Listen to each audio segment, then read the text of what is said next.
Welcome, everybody, to another episode of the Game Informer Show. That voice you hear is the voice of Ben Reeves, your host. That's me. This is a show where we like to inform you guys about games, and we like to learn about games ourselves, right? Isn't that right, Alex? 100%. That's why I'm here. That's right. That's Alex Stadnick, producer with the most. We have Blake Hester here as well. Hi, Ben. Thanks for having me. I am beefing with MinMax. Thank you very much. I didn't ask you about that, but okay. And then we have Marcus Stewart. Hello, I'm not beefing with anyone. I love everyone. Great. I love to hear it. And rounding out the crew, last but not least, Jacob Geller. How's it going? Friend of the show. I've been asking to come back on the podcast for the 2.5 years since I was an intern. And finally, someone took me up on it. Yeah. You've been an intern for 2.5 years? Yeah. No, I didn't tell anyone, but I still officially write things for Game Informer. Still That sounds on like the books is an intern, yeah, still legally. Mm-hmm. It's actually kind of a tax haven thing for Game Informer, so yeah, you all should thank me about it. I didn't even realize this until Blake started trying to talk over me. But like this crew, everybody on the podcast except for me was once a Game Informer intern, and I swear that wasn't planned. But you guys were all interns, isn't that crazy? Yeah, the program works. Yeah, it works. Yeah. See, look at you now. Yeah. Really called the Avengers here. I put out the call. I said, "Interns assemble," and here we are. Should we talk Jacob, about our favorite memories of being interns? I didn't want to bring it up myself, but would you please? And do they all involve me? Probably. Yes. No, definitely not. Real quick though, do you have a favorite memory, like a notable memory?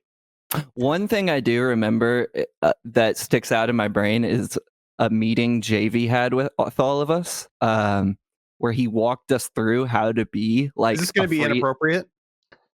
No, that's my actual favorite memory, but I decided not to tell that one on the show. But JV had a meeting with us during that and walked us all through how to be like freelancers once we got out of the program. Out of the program, that's a funny way to put it.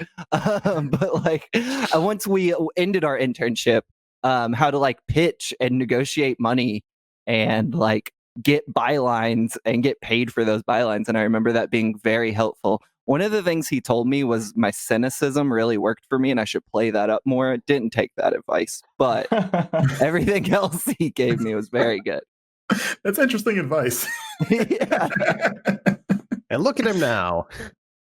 I think we went to GDQ, which was really fun when I was an intern, and that was like a legitimately cool thing. But really, I think about like trying to write really quickly and then going to the kind of like side room where the VR rig was set up. And I just played Beat Saber literally every day because it had come out like the summer that I was writing. And so I was like, okay, if I get all my articles done, then I can just go and play Beat Saber. And that's what I did. That's amazing. And that was at, you said GDQ, the Games Done Quick conference? Yeah, that's a cool conference. Well, Jacob, thanks for being on the show. You, I like to think of you more than just a Game Informer intern. Close personal friend, best man. Sure. That's what I like to think of you. I don't know if it's reciprocated or not, but maybe you want to give listeners, if they're not aware of your work, like, what do? You do a lot of YouTube stuff. Is that what you consider yourself, a YouTuber at this point? Yeah, it's YouTuber is a loaded word, as we might know. I think to narrow it down a little bit, I'd call myself a video essayist, where I like write pretty long form pieces that are not usually reviews, but just kind of like a critical analysis of a game and art and, a bunch of other things. And then read that out loud and put footage to it and edit it and do all that and throw it up on YouTube. And that is a kind of medium that's really exploded in the past few years. I already felt like I was late getting into it, but since I've started, I feel like video essays are just a known quantity. Everyone watches them in some form, whether they call it that or not, because for a lot of people, it's just YouTube. Mm-hmm. Yeah, for sure. And some of your videos are like, 40 minutes long? They're pretty lengthy, right? I'm not quite. Usually 30 minutes is about my cap. There are some people that really do hour and a half Tim Rogers 6-hour review of Tokimeki Memorial, but they are. I mean, it's usually about like 3,000 words that Well, that's what I was gonna ask. How long are those essays. scripts? Like, those are insane, right? That's like you could write a book Yeah, at that point. it doesn't feel that long to me, and all of them, I don't aim for a certain length, but it just feels like everything ends up being around the same length for me, which is like 7 or 8 pages. Um, it is nice since it's YouTube that I don't really have to meet any editorial standards and no one is telling me to cut things down, which is maybe also a problem for like writing quality. But it is basically however long I want to talk about something. And for me, that's usually about 22 minutes is what it ends up being. Yeah, for sure. As somebody who's dabbled, let's say, in doing video commentary and that kind of stuff, the thing that I've found is the hardest is just reading a script. Mhm. Maybe that's just me, but like, do you find that you're stumbling over things, or do you just kind of like, this is the template of what I hit, but I don't care about word for word. It doesn't have to be exact. I just Oh got the no. ideas on paper and now I'm going to roll with it. Yeah, I'm very exact in like if you look at my script and then what I'm saying, it's basically one to one, but I think I've gotten pretty good at writing conversationally in a way that might actually not be good if I was writing for print because I think a lot of my grammatical structures lose a little something, but I know my own speech patterns, and so I'm able to kind of like, okay, I would say a sentence like this, and so then I write it like that to start with. I listen to like NPR and stuff, and kind of pay attention to how they say things. I want to seem conversational but professional. That's that's what I'm going for. That's good. Is this your full-time thing now? YouTube? You No, still have a part-time job? I have another job that's not game related at all. But it started out as a hobby where I was like, this is just something I'm doing for fun, and now it's significantly more than that. So yeah, it's become more of a career than I ever expected it would. Sure. Do you want to demystify the process a little bit for some people, some viewers? Like, I know there's a lot of kids out there. You know what? There's probably adults out there too who are interested in getting into YouTube and like, hey, finally, I'm going to leave my my job and Hmm. this is my dream job, just making Mhm. content online. Like, it's a lot harder than it seems. I mean, it is it is so completely random is what I would say. That I made what I thought were pretty high quality videos for a year and got kind of like 1,000 views at most on most of them, which I considered like really good, and I was really excited about that. And one video I made, I thought it was decent, but it got 4 million views, and it didn't it was not 4 million times better than everything else I had been making. If you talk to YouTubers, they'll talk a lot about the algorithm, which is just like YouTube is kind of defined by rules and no one knows what those rules are. And sometimes it will just take a video and throw it up in front of millions of people. And so kind of nailing down how to do that is really, really hard to do. My biggest advice is don't plan on it being anything other than a hobby. Do it for fun, do it because you like it, and then maybe it will turn into something. But like counting on hitting that lottery is really hard. I don't know how you would ever kind of plan or aim for it. Well, and then you hit the lottery and then you got to try to hit the lottery again. It's like after you hit that 4 million view, you didn't retire. I take Yes. it. You're still here Yeah, talking to us. it's strange because in some ways it gets easier. Like I gained 70,000 subscribers from that video, and so I knew the next time I put out a video, they would all be there. But most of those people basically knew me from one video I did on Shadow of the Colossus. And so it was like, well, you're all here now, but do you actually like the things that I'm doing, or did you just like this one essay I wrote about looking for a secret? Because I typically don't write about looking for secrets, and so I didn't know if like that's what people were expecting. Yeah. And then Blake, you What's and up? Jacob, you guys have been worked on a project for a while, right? The Kane and Lynch thing. Max Payne 3, then Kane and Lynch. Yeah, it was show called Something Rotten. The thesis or the pitch of it is we are exploring like there was this era, I don't know, from like 2008 to maybe 2013, where there was this slew of games that came out, all that were all kind of centered around violence in a nihilistic way, more so than just, I guess, normal video game violence. But we decided to start like analyzing those and picking them apart. The first one we did was Max Payne 3, kind of where that came from, and then the different themes it tackles, you know, using the Remedy games as a springboard to tell a Rockstar Max Payne thing. And then, yeah, we went right into the Kane and Lynch series, and we suffered through Kane and Lynch 1, but then got to the greatest game ever made, Kane and Lynch 2 Dog Days. And yeah, hopefully that'll come back. It's still up, like that's on Spotify and stuff. On Spotify, Apple, I think everywhere. I just hit it in Pinecast and it puts it on the internet for me. But yeah, it's called Something Rotten. You can go listen to that. I think there are 10 episodes out, and hopefully more. One of the fun things about that was we started with Max Payne 3, which was a game that Blake and I have just both been obsessed with forever. And it was kind of we always found ourselves talking about Max Payne 3, so why not make it a thing?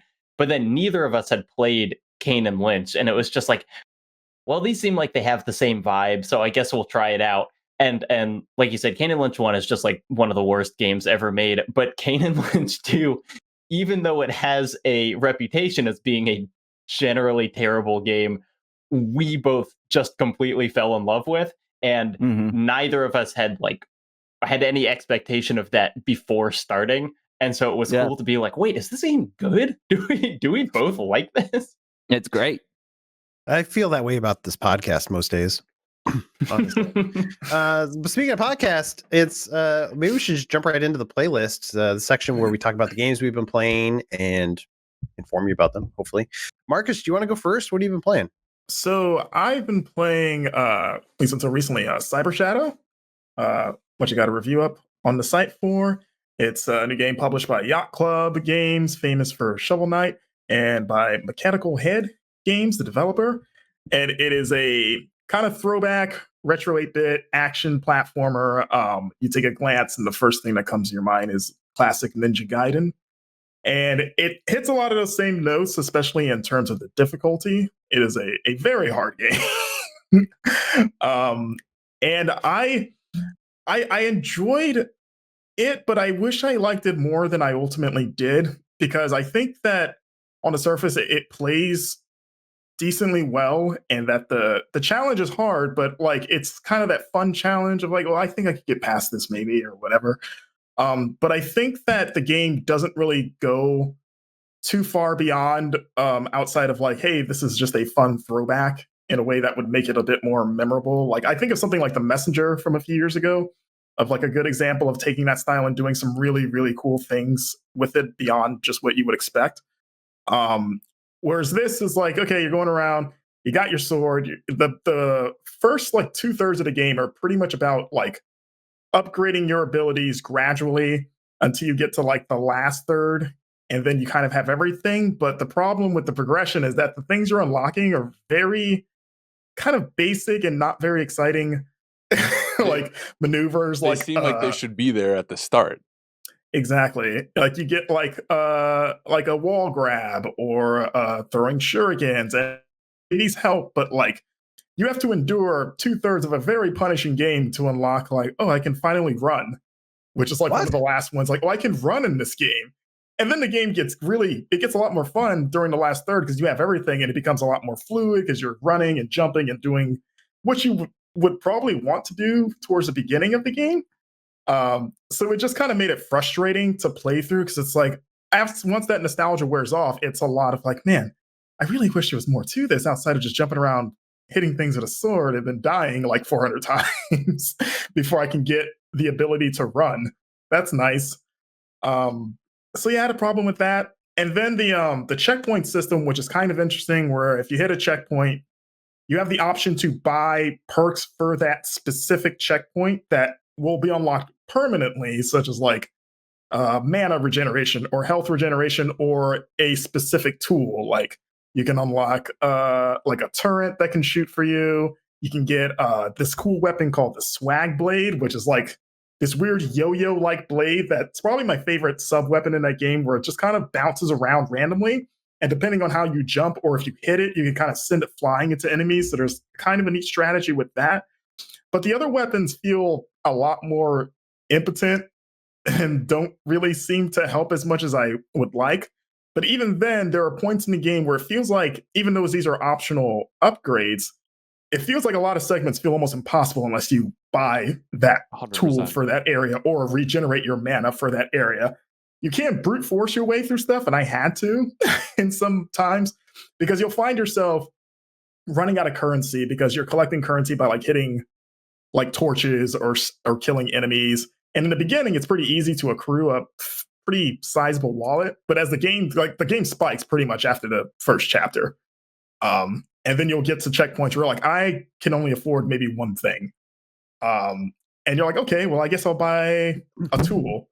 And then you go through this hella section and you're like, man, I wish I had mana for this. It seems like I really can't get through this unless I can maybe throw shurikens to kill that distant boss, because they keep throwing bullets at me from a distance. But then you can't. So it's like, all right, well, I guess I have to grind.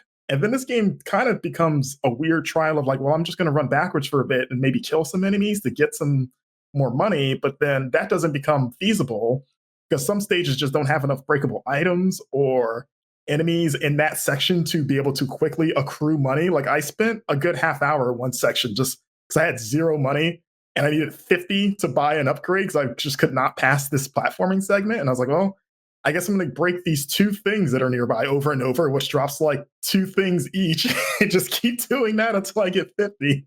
So I remember putting on a podcast and just doing that. Oh, so yeah, that can get really frustrating. Yeah, it gets really frustrating, especially because the checkpoints themselves are pretty sparse. So, you know, you'll get through a big hellish segment and then die and have to go through it all over again. And so is there anything you like about this game? You know, it's weird. I know I'm complaining a lot. Like I ultimately gave this game a 7.5.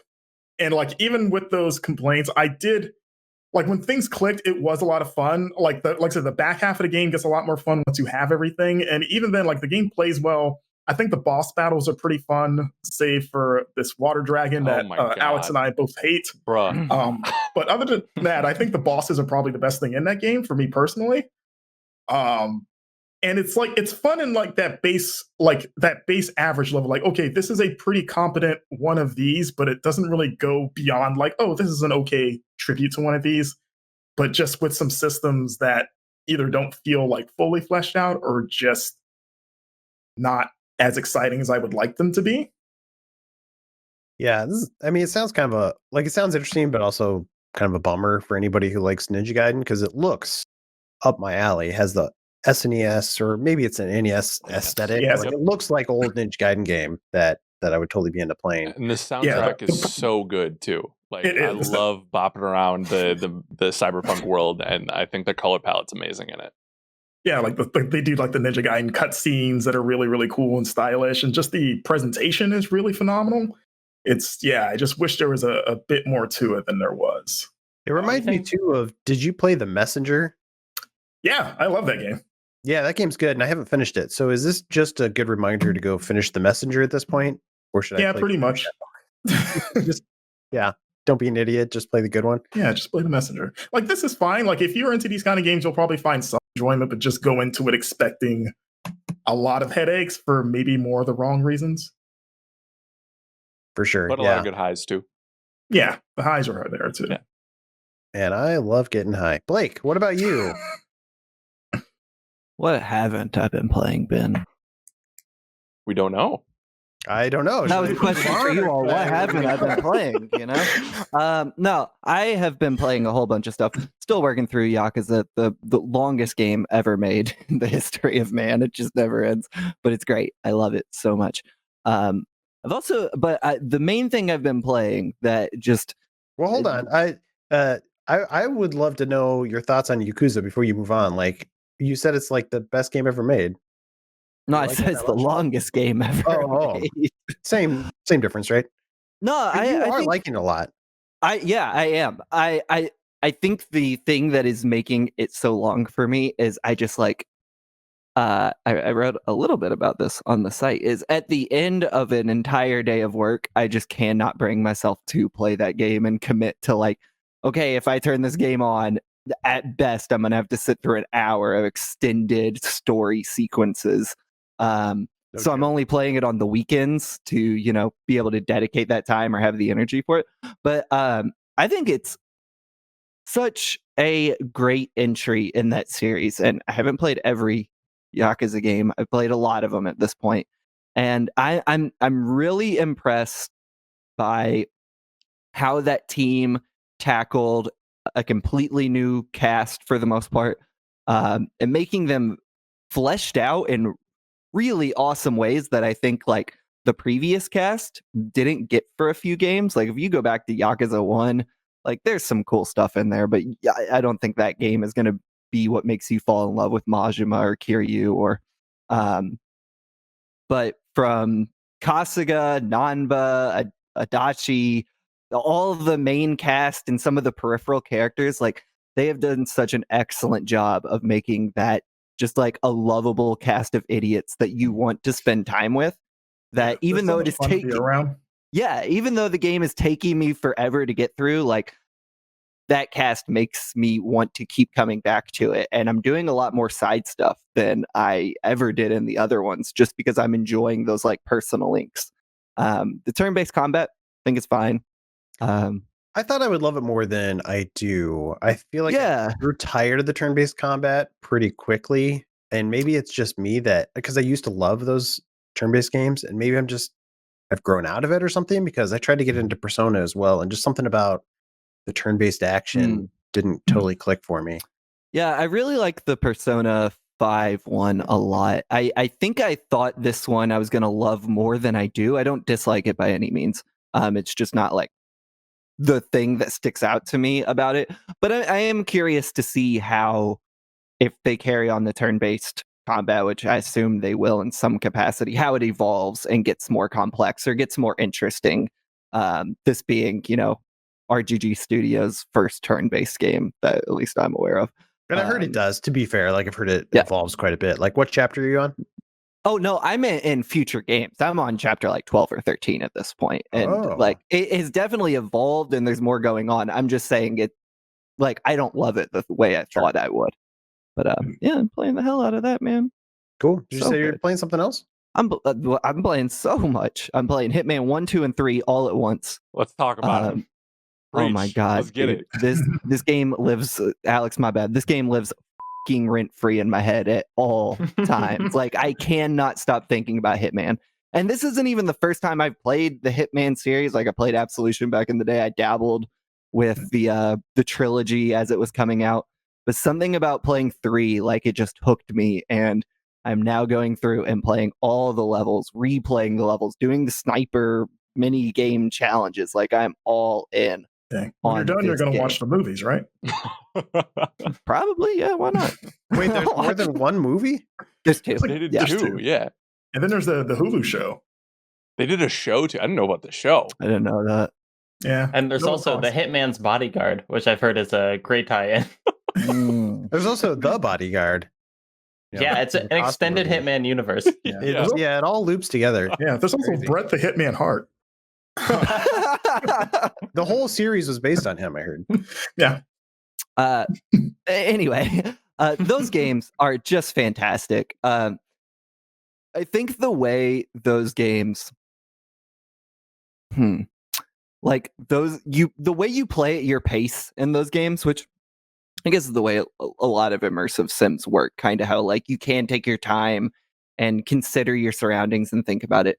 The way like you can tackle that and you are rewarded for, spending an hour on one objective to figure it out and pull it off.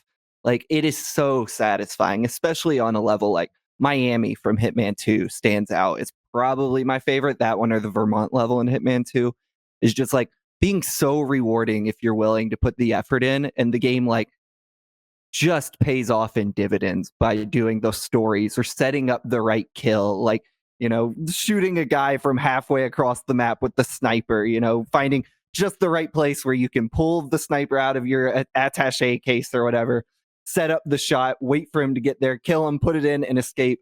It's so gratifying. It's incredible.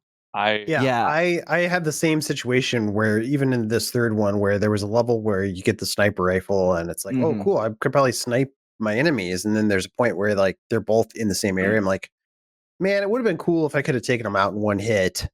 But then, of course, like after I said that, like they do, like the game knows what you want out of it. And there's a moment where they get close enough where you can take them both out in one hit if you time it well. So, man, I do like just playing around in those sandboxes for sure. I am absolutely smitten with it. The past 2 nights, I've been up past 2 a.m. playing it. Like, just cannot stop. I think like getting the whole thing as a package and being able to jump back and forth, you know, play a Hitman 1 level this night, play Hitman 3 this night, and kind of get a interesting flavor of how that series changed over time has been really cool. I think the way IO packaged and marketed how you did that is very lame. It's marketed as like, oh, you have Hitman 3, you want the 1 and 2 levels? Buy this $30 thing. And it's like, oh, cool, I want that.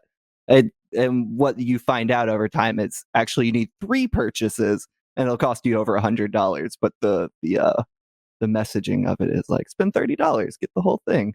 So that's been kind of a bummer. But now that I have it, sounds like you've been playing it too, Alex. Yeah, and I am in a different boat in that I have never played Hitman. It's always seemed like it was out of my, because you know I grew up playing like shooters and stuff like that. It seemed like it was when we got to like Hitman 2 and 3 and stuff like that, it just felt overwhelming to the point of like this already isn't my like scene, so it's like I'm not going to get into it. But watching our coverage, reading our coverage, I was like, okay, I'm going to try this, especially because like, as I'd said in the last podcast I was on, I am so burnt out of open world right now. And I think the thing that's so incredible to me is that I think this does organic moments better than almost any open world experience I've had in quite some time. Especially, I just did the mansion level, the murder mystery level in 3, and I was just blown away. I spent almost 2 hours in that thing, getting every clue, like listening to every single NPC I could, and really like tying it all together. And it was just such a creative moment that I feel like I was really a part of, that I created. You know what I mean? I mean, as much as games will let you, right? And there was just such a freedom in that. And I definitely like, I guess it's not something I was looking for, because I was looking for something a little bit more focused. Like I was playing Ratchet and Clank earlier. I wanted something more linear, but just delighting in these hyper detailed, like darkly like whimsical almost, like it just delights in the deviance of what you're doing.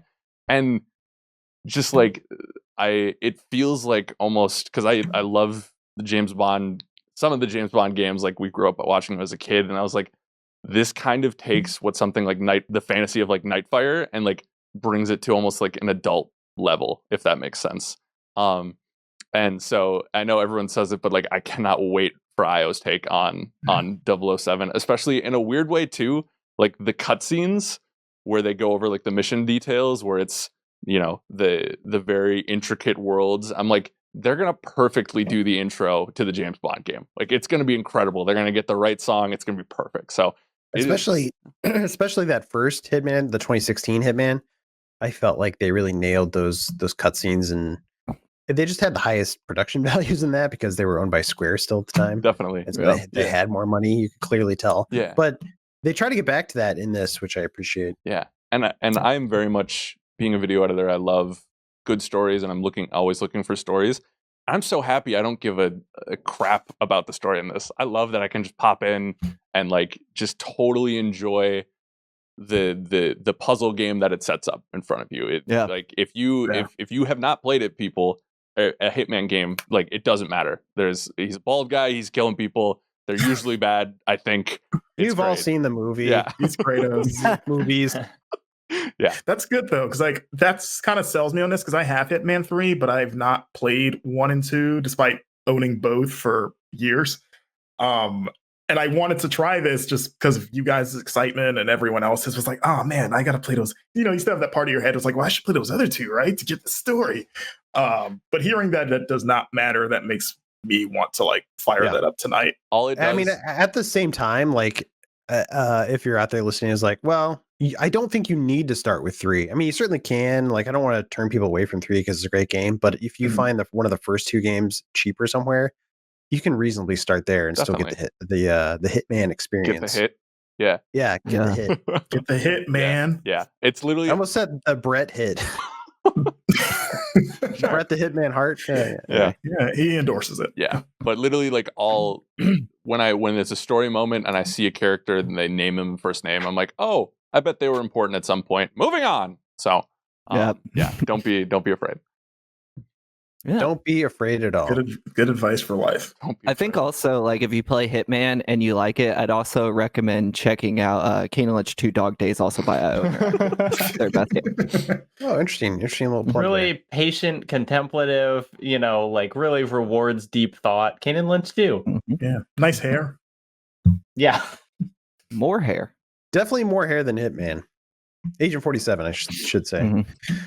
Great. Well, Alex, you've obviously been playing a lot of that. You've been playing anything else you want to talk about? Yeah, I've been playing Cyber Shadow, been playing Hitman. I've been playing a game that I think you will talk about, Mr. Reeves. So I'll save that. I got back into Overwatch. Daring me? Oh, I triple dog dare you. You won't do it. We'll see about that, sir. Yeah. I recently got back into Overwatch. I don't know how much it's going to last, but like just because nothing 2020 related was really grabbing me. I wanted to go back to maybe some old comfort food. And it's definitely, the meal's still there. I don't know how comforted I am by it. It's still an amazing game, but just so much has changed since my season 3 platinum days, where I was playing competitive instead of searching for jobs like I told my parents I was. It is. You're trying to join Overwatch League. Like, this is my job. It's like, Mom, Dad, I'm gonna be a pro. It's gonna be great. There's just so many tweaks to the meta that feel unfamiliar to me, and like have rendered a lot of my favorite characters not useless by any stretch, but like, I used to on Xbox, I could hold my own as Pharah, and I feel like the tweaks to her damage have made it really difficult for me to get back into. So I gravitated more towards the tanks. I've been playing a decent amount of Orisa and finding some success with that, but it is definitely a bit different. But it still gives you those, especially when you're playing with friends and stuff like that. It still gives you the highs of working together and still having fun and hopefully getting that win. So it's been a nice diversion from the games that I feel like I should be playing, right? But it definitely it feels different, and I don't know if that's necessarily a good thing for me, anyways. That's always my fear with multiplayer games. Is like I feel like if I leave for a week, it's just like everyone else is just better than me, and they know the secrets that I would have learned in that week, and there's just like nothing to do now. It's really hard to start playing a multiplayer game that you've stopped in the past because you just feel like you're so behind everyone else. Yeah. And it's hard because I don't know, there's not really the casual multiplayer experience anymore in the shooter space. Like it feels like Call of Duty, you need to be on it every day. Overwatch, you need to be on it every day. So it's like it's hard to just kind of log on, frag a few noobs and move on. But it's still Are noobs still on Overwatch though? Yeah, it's me. They're targeting me. Yeah, you're fragging yourself. Cool. Well, I'll talk about what I've been playing this week. I mean, speaking of long games, Blake, I finally wrapped up Assassin's Creed Valhalla, which was quite a journey. I'm jealous. Overall, fun. Also, Ubisoft, stop making giant games. I don't think they really need to be that big. I think you could have cut like 40% out of that game, and it still would have been a great game. What was your hour clock at? My hour clock was at like 75. Like I really tried to mainline it at one point, and I think that's on the low end of like completion times. Like I've seen some people who are like, I tried to just do the main story and it took me 90 hours. So I can't do it anymore. It's insane. That's crazy because then wasn't one of the things they were saying was like, oh no, this is smaller than Odyssey. We heard you guys. I think that's a complete joke. I don't know. I think it was a miscommunication, right? I think it was the physical space was smaller, not the game time. Yeah, I think only slightly. It has just to be a smaller only landmass, but just as dense. I have a question about that. And so I understand, like, as press members, we have to play a lot more games than the average consumer might.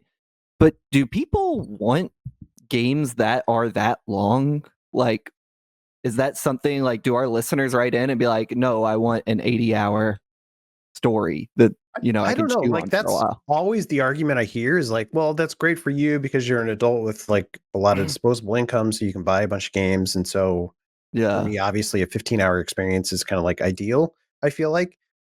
And the argument is like, oh, but for a kid or like a younger person or person in college who doesn't have a ton of money, we want something that's like a huge, Yeah. meaty experience that I can chew on all year. But at the Yeah. same time, it's A like, value. yeah, I mean, I think it's still a stronger experience if you trim it down a little bit. For all its faults, I think Cyberpunk did something really cool. And this is kind of like the Bethesda model too, where like the main campaign you can beat in like 20 hours or so. But then there's Yeah. just a wealth of extra side content that you can also explore that if you want it to take 100 hours, you can. But also if you don't want to, if you want to go live your life and take care of your kids or whatever you got to do, Eat food. like you can actually beat this game and feel satisfied. So I think that's Yeah. what I would love to have more of that. I feel like it's kind of a messaging issue, and the issue is that gamers are terrible at taking anything PR wise. But like, you think about even just the knee jerk of saying like the world is physically smaller than Odyssey. I feel like a bunch of people are like, "What the heck?" Like, I'm not gonna buy. Or if for all of the Cyberpunk drama, if it came out before that game released that you could beat the main story in 20 hours.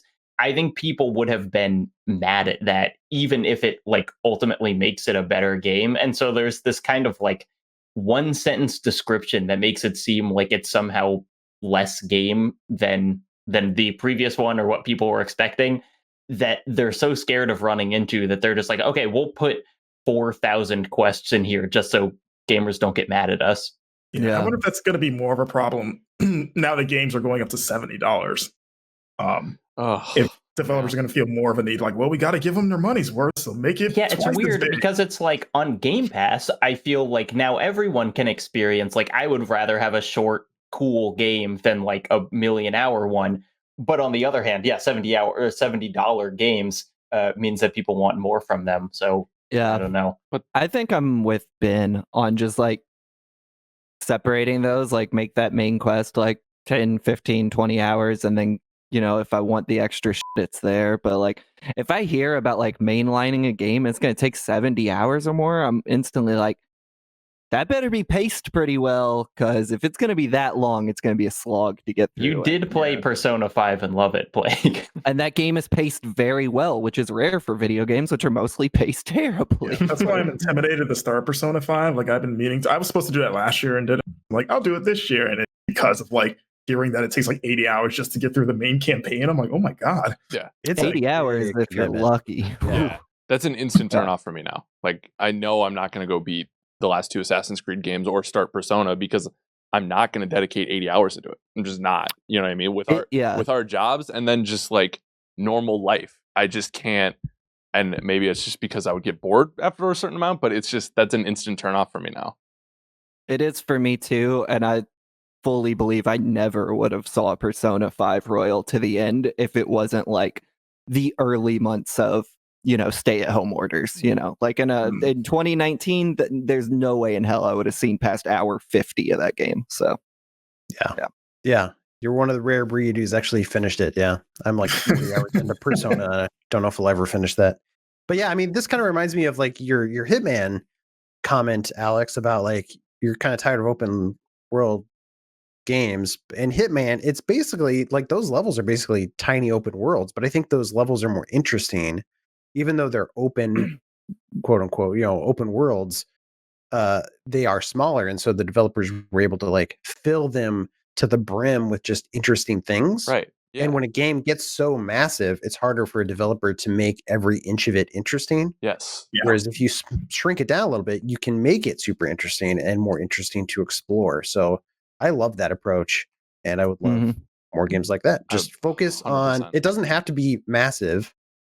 Just make it interesting. Yeah. What's that like Warren Spector quote about like, give me an open world that's one city block or whatever? That's a game I want to play. Yeah, it's like a inch wide but a mile deep or something like that, right? Yeah. Well, and that's why I was excited about the potential of this generation, right? Is filling those worlds and not just making them bigger.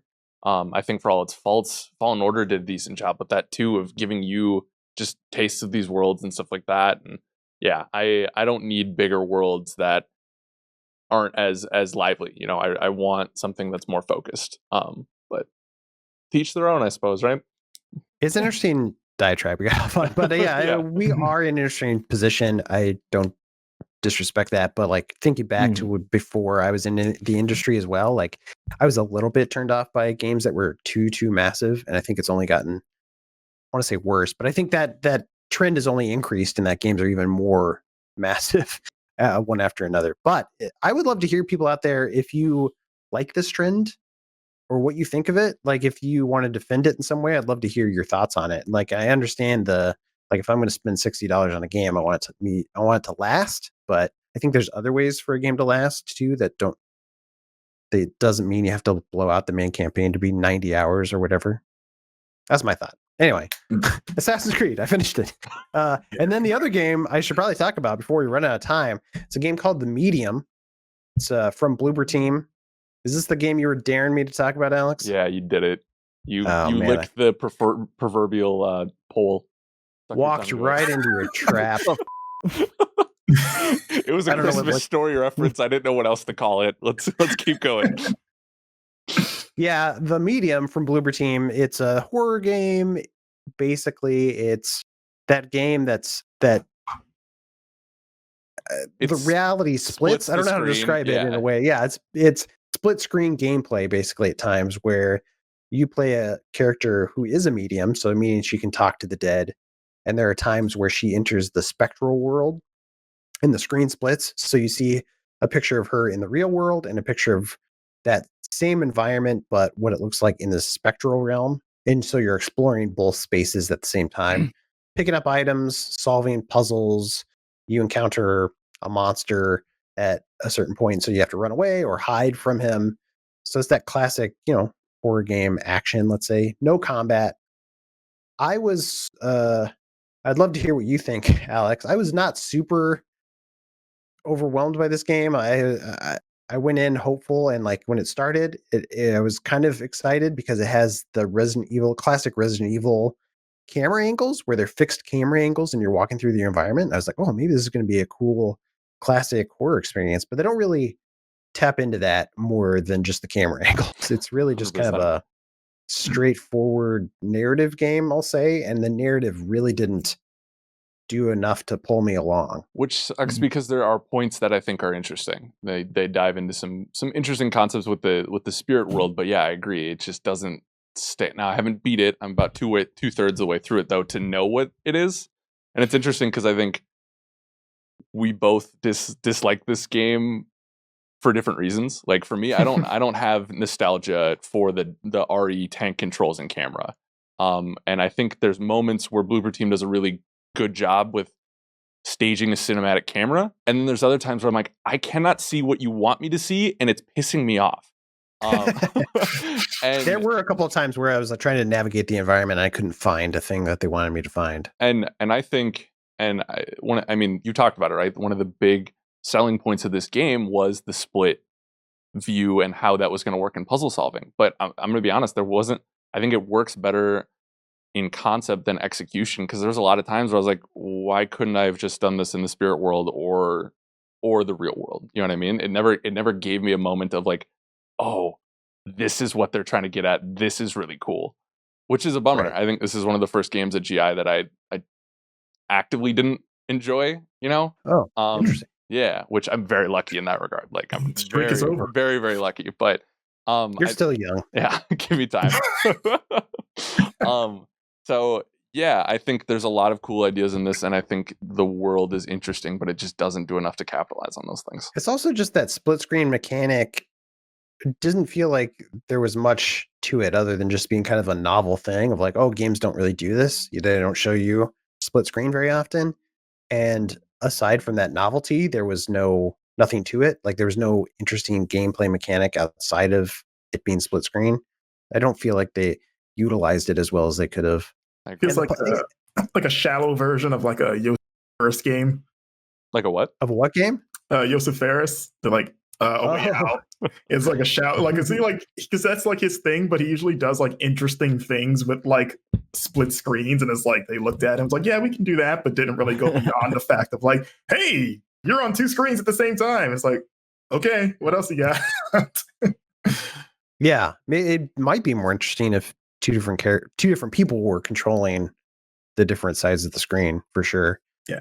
Just another point of clarification too, like even though it has the Resident Evil style cameras, it's not technically tank controls, just to clarify that. Sorry. Okay. You are analog controlling it, which is probably better, although I might have gotten a kick out of it if it were tank controls. It is weird though, like I watched I think most of the trailers for that game. I did not get a hint that it was going to be fixed camera at all. Like it seems like that's something that they were like, maybe this won't look good in a trailer. We're just going to kind of surprise you with it. Here's a very specific question. The composer for this game is Akira Yamaoka, who's like the Silent Hill guy. Is the music good? That interesting? I didn't realize it was him. That surprises me because bummer. The music's kind of unremarkable, honestly. That was one of the things I called out in my review. Is just like the music, like the VO is fine. There's a few voice actors who feel like they're not totally up to snuff with the super professional, but then the music is kind of just forgettable and not exciting. Maybe if I listened to it in a different context, it'd be spookier. Yeah, I agree. Well, yeah. At the end of the day, is the game scary at least? Like, were you guys freaked out by anything at any point? No, that's the other thing. Yeah, like even as a horror game, it doesn't quite work. I think part of it too is like the spirit realm is super grotesque. It's like skin walls, and like it's a little bit too one note in that sense too. And I don't think they understand. The weird thing is these guys do understand horror, because I think Observer, what I played, was pretty creepy and scary, and I thought an interesting game. And this is same studio, but feels like a different team, because I don't think the horror is interesting or well paced. The monster character you run into is kind of easy to avoid and not that interesting to look at. Really, if you guys have watched me, Big Baby Stadnik, don't like horror. It's only got me once, and like the rest of it is just kind of, it's more like thriller, I guess, but maybe not intentionally so, But if you have a weak composure and are interested in this, it's going to be on Game Pass, and I think that's the main saving grace of this, right? Is that I think a lot of people can jump into it on Game Pass and it's what, 10 hours, Ben, around there? I want to say it was a little bit longer than that, but yeah, I mean it is less than 15, I'll say. Yeah, probably. Is it the first Series X/S exclusive? It is, right? I believe so. Oh, coming out swinging. And a miss. And he walks to the plate. Is that how it works? That's too bad, because I thought, like I said, I loved Observer, and I didn't finish Blair Witch, which was their last game, but Blair Witch freaked me out. Is this the Layers of Fear team? God, they pump them out. Lord help. It's weird. Yeah, maybe that's the problem. Maybe it just needed more time in the cooker. I think it needed more conceptual time too, just to like, okay, we got these two realms. What are we going to do with them? They needed to think about their puzzles a little bit more, and I think they needed to think about the narrative a little bit more too. Yeah, I was confused. It felt like point and click sometimes, But anyways, yeah, a lot of the puzzles were bring this item over to this area and then set it down, which is a bummer. Yeah. All right, that's the medium. You can read my review online if you want to give it a 6.75, which is a little disappointed, but I mean, check it out online if you want. Jacob, not to be outdone, what have you been playing? You have anything you want to talk about?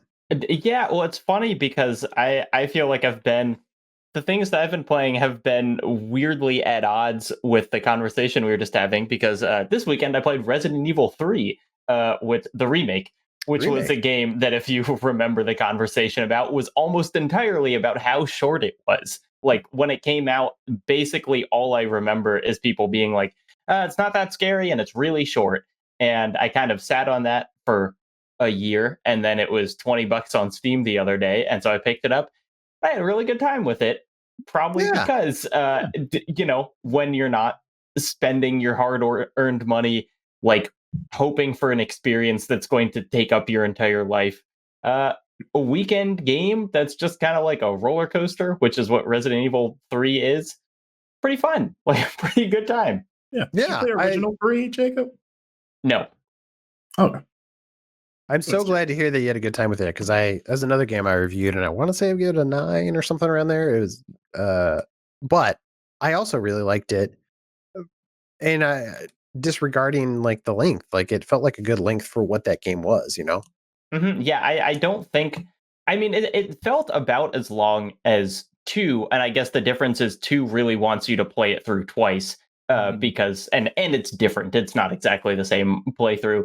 But yeah, when I was done with it, I was like, cool. I got what I wanted out of that. There are a bunch of like challenge modes and whatever that I might go back to because I find those interesting in Resident Evil games. But yeah, it was just kind of like a good goofy. I literally jumped one time in the entire game, and it was when I opened a locker and a zombie fell out of it, which is like a move from Buffy the Vampire Slayer. It's not even a Resident Evil scare. But it was, yeah, like those kind of hooks of managing your inventory and trying to conserve ammo and doing all the things, like it still works. It's an effective formula even when it's not particularly new. I assume that's why Capcom decided they needed the multiplayer in that game, that multiplayer mode. It's like, hey, we got to link in the game play here. And we all forgave it because of how good it was, right? Yeah, and we're still playing it to this day. It existed until you brought it up, isn't it? That and Overwatch. Who can stop playing them? It is super interesting, though, the length of that game, and just I would prefer that, not to keep harping on this, we should probably move on, but like I'd prefer that to a game that just adds meaningless sections where you're doing a bunch of busy work just to pad out the length of the game. Because you can tell when they're trying to artificially lengthen the length of a game.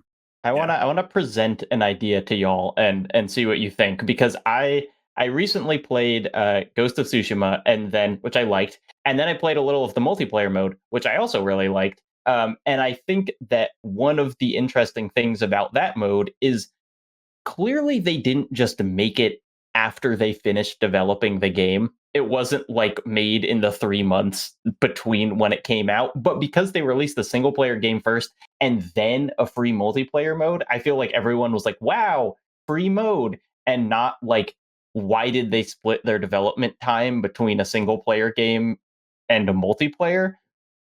What if like we know that Resident Evil 8 is going to have that dumb multiplayer thing that no one's going to play, but what if they just didn't tell us it was coming out and then released it 2 months later free for everyone who had bought Resident Evil 8? It's get so much kind of like positive PR for just being like, here's a new mode, go crazy with it. Yeah, I mean that's what Warzone did, but like 6 months later, if not more, and that's one of the like most popular games right now. Like they just dropped Rockstar's that for done the free. same thing with GTA and Red Dead.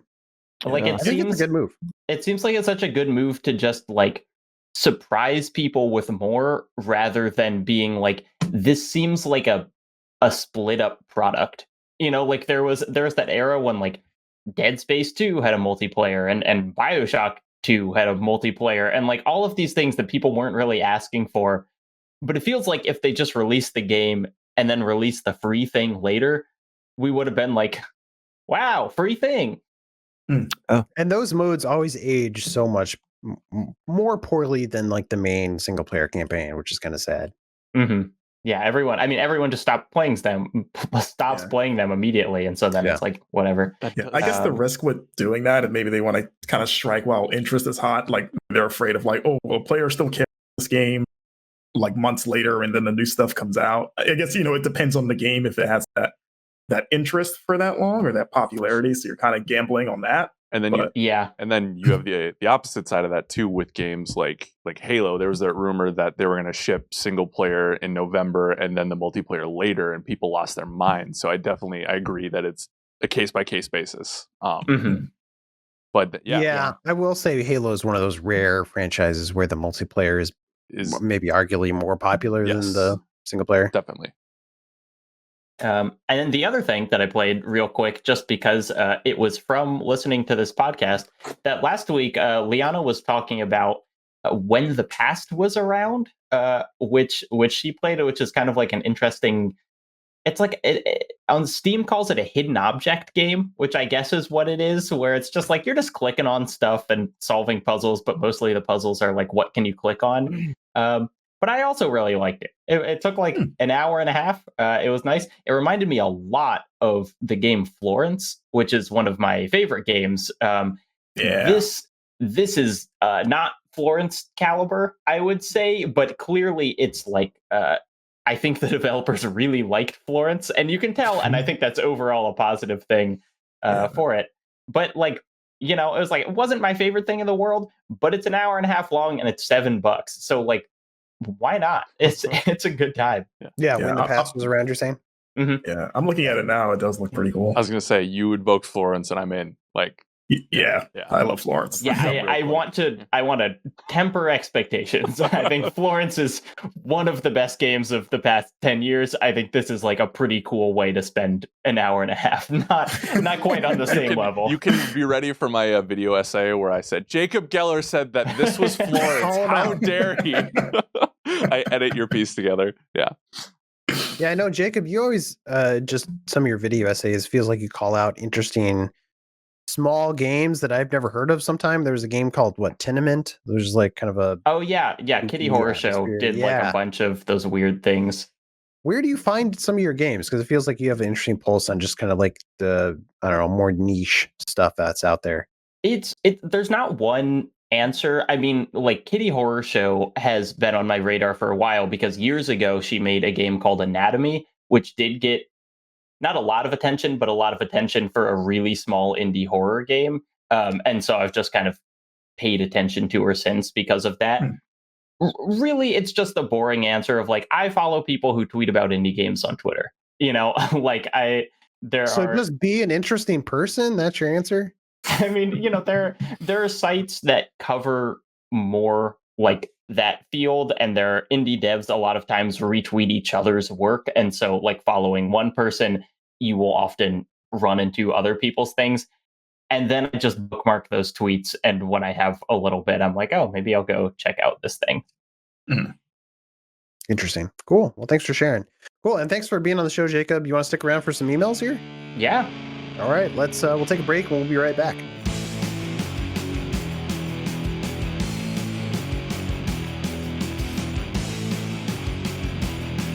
And welcome back, everybody. We're here to do some community emails. Those are the emails that you send in to podcast@gameinformer.com. They're, emails that you send us, which usually they involve some sort of question, maybe a story.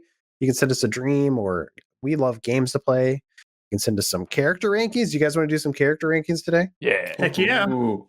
All right. Well, we'll see if we get to them. This first email comes in. Luke from the internet writes in. He says, "Dear podcasters and replayers, great replay last week. Last week we did the Nier game, the original Nier for the US. So Luke writes in. He says, my question, what makes a 6.5 out of 10 game like Nier Gestalt memorable? What makes a mediocre game valuable? I mean, it's not like people are always talking about it, but it does pop up from time to time. There has to be dozens of 6.75 games from 2010, which is when that game came out, that no one even thought about twice. It can't just be Nier. It can't just be that Nier got good or that it got a good sequel. Like, what is it?" Well, Is there any thoughts on that? So I had a phase around that time, like the 2010s era, where I took it upon myself to intentionally play a bunch of like mediocre or straight up bad games as like a personal challenge to see like, well, I bet I could get this. So I know we've talked about this, Ben, but that's when I played Sonic 06 for the time and like ran through crap like Bullet Witch and Vampire Rain. And in my mind, I got that one because some of those games were just entertaining in like unintentional bad way. But also I found that they kind of helped in a way kind of reset my expectations for games.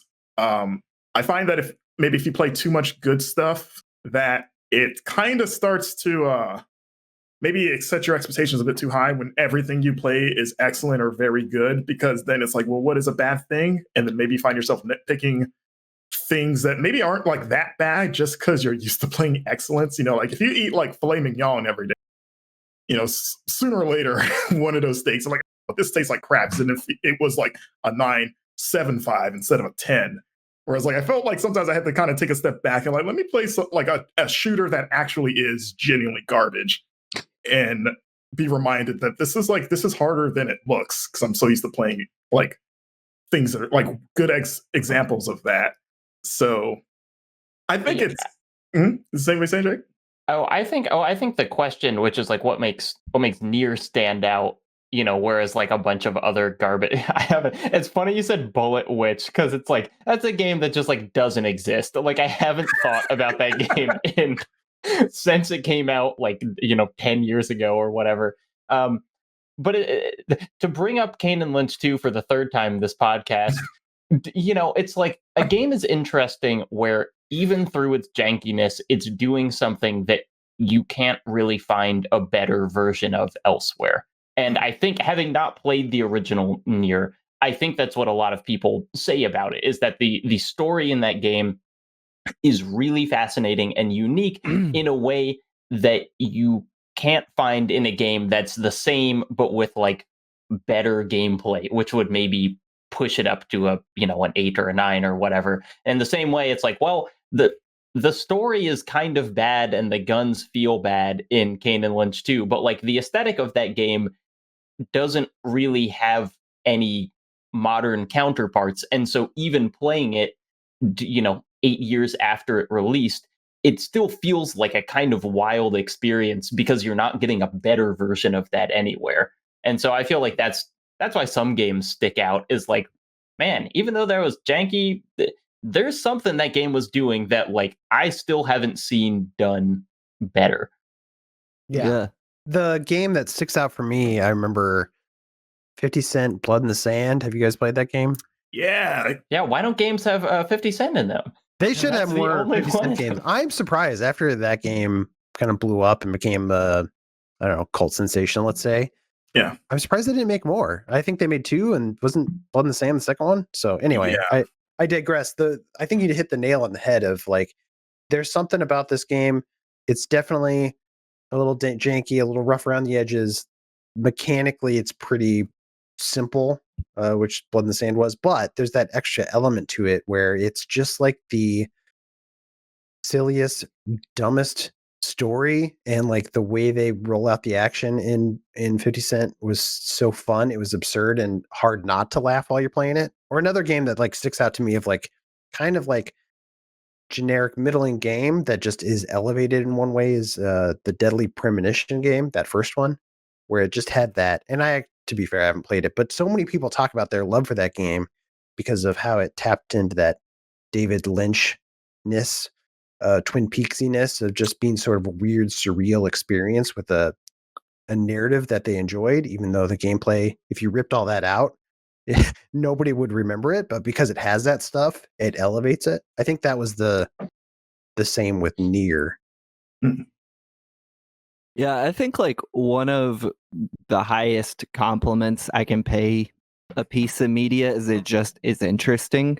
Like if it's something I want to think about, I don't care about the score, the replayability is low, the graphics bad, whatever, the shooting not slick. But if a game's interesting, like it's going to trump a lot more. It's going to trump a lot of things for me, like the gunplay thing in the world. But there's this one element of it I can't get out of my head. It makes like I'll take that over prestige games most days. Like I also think like it's weird. One man's trash is another man's treasure. So it's like Horizon is like a 6 to me. But why is it? Why does other people love that game? Horizon Zero Dawn? Yeah, I don't like that game at all. So I think it's a kind of it just depends on personal taste. Yeah, interesting thoughts. Thanks for writing in. Okay, we have Wes from Woodland, California writes in. He says, "Hey GI crew and Jacob." Wow, that's weird that he knew you were here. That's crazy. What is your gaming white whale? the game or IP everybody praises to the sun and you've always intended to play, and yet somehow you haven't. What kept you from playing it? Mine is the Mass Effect trilogy. I bought it on the PS3 right before the PS3 bit the big one, so I never got to play it, which is a huge bummer. Recently, I heard about the announcement. I'm really looking forward to the remaster later this year. I have a very poignant answer for this because I'm currently trying to play through it, which is the game Pathologic 2, which is kind of a remake of Pathologic 1, kind of a new thing.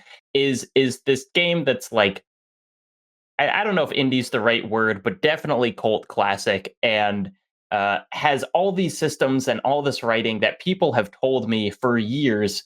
Like, whenever I talk about anything, they're like, Jacob, you would love Pathologic. And the video essayist H Bomber guy made like a 3-hour video on it. And so everyone loves this game now.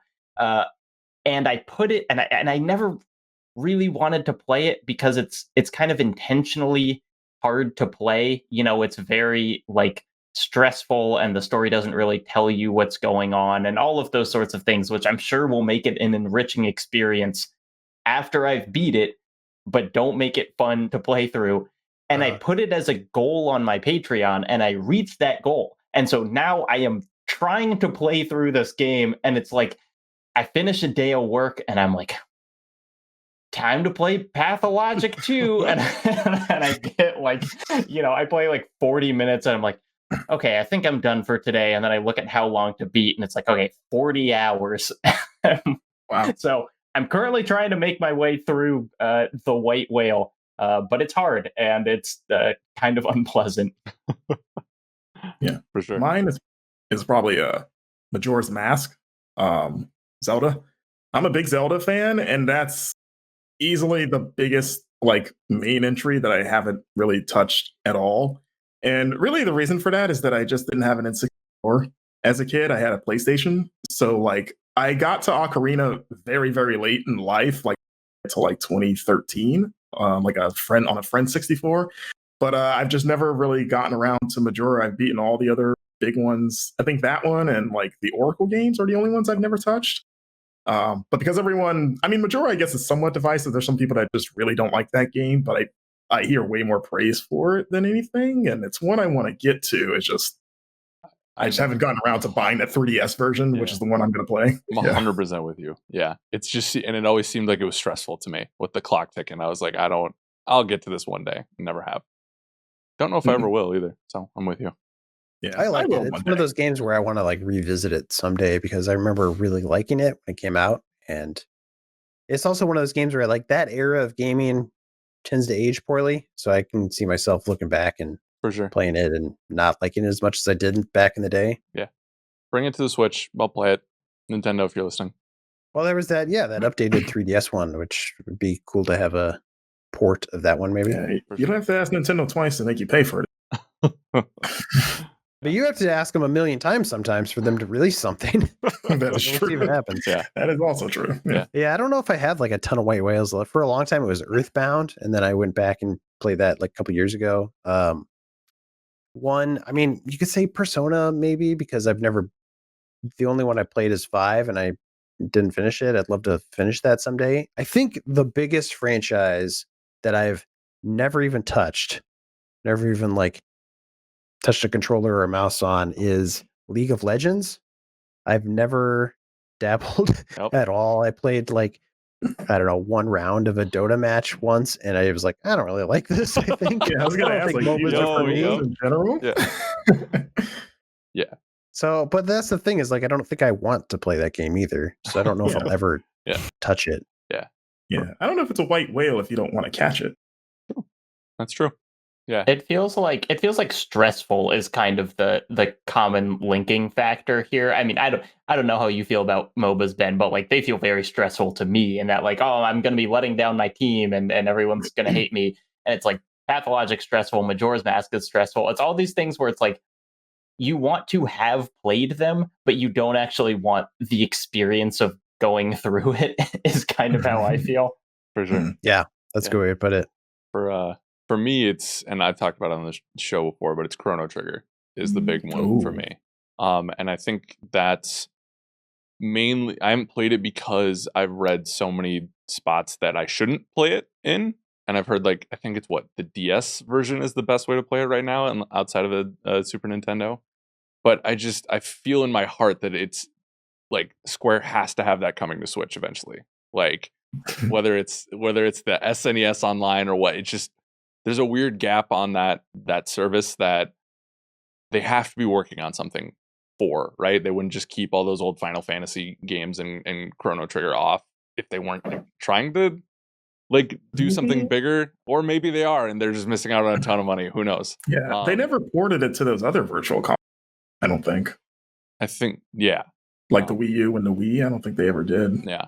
So maybe it's just locked there. So I want to experience that game like the right way, and I think that's why I've held off on it for so long. And I wasn't that into JRPGs, 5 years ago, like until I started to get more into the industry and realized there was more out there than Smash Bros and shooters.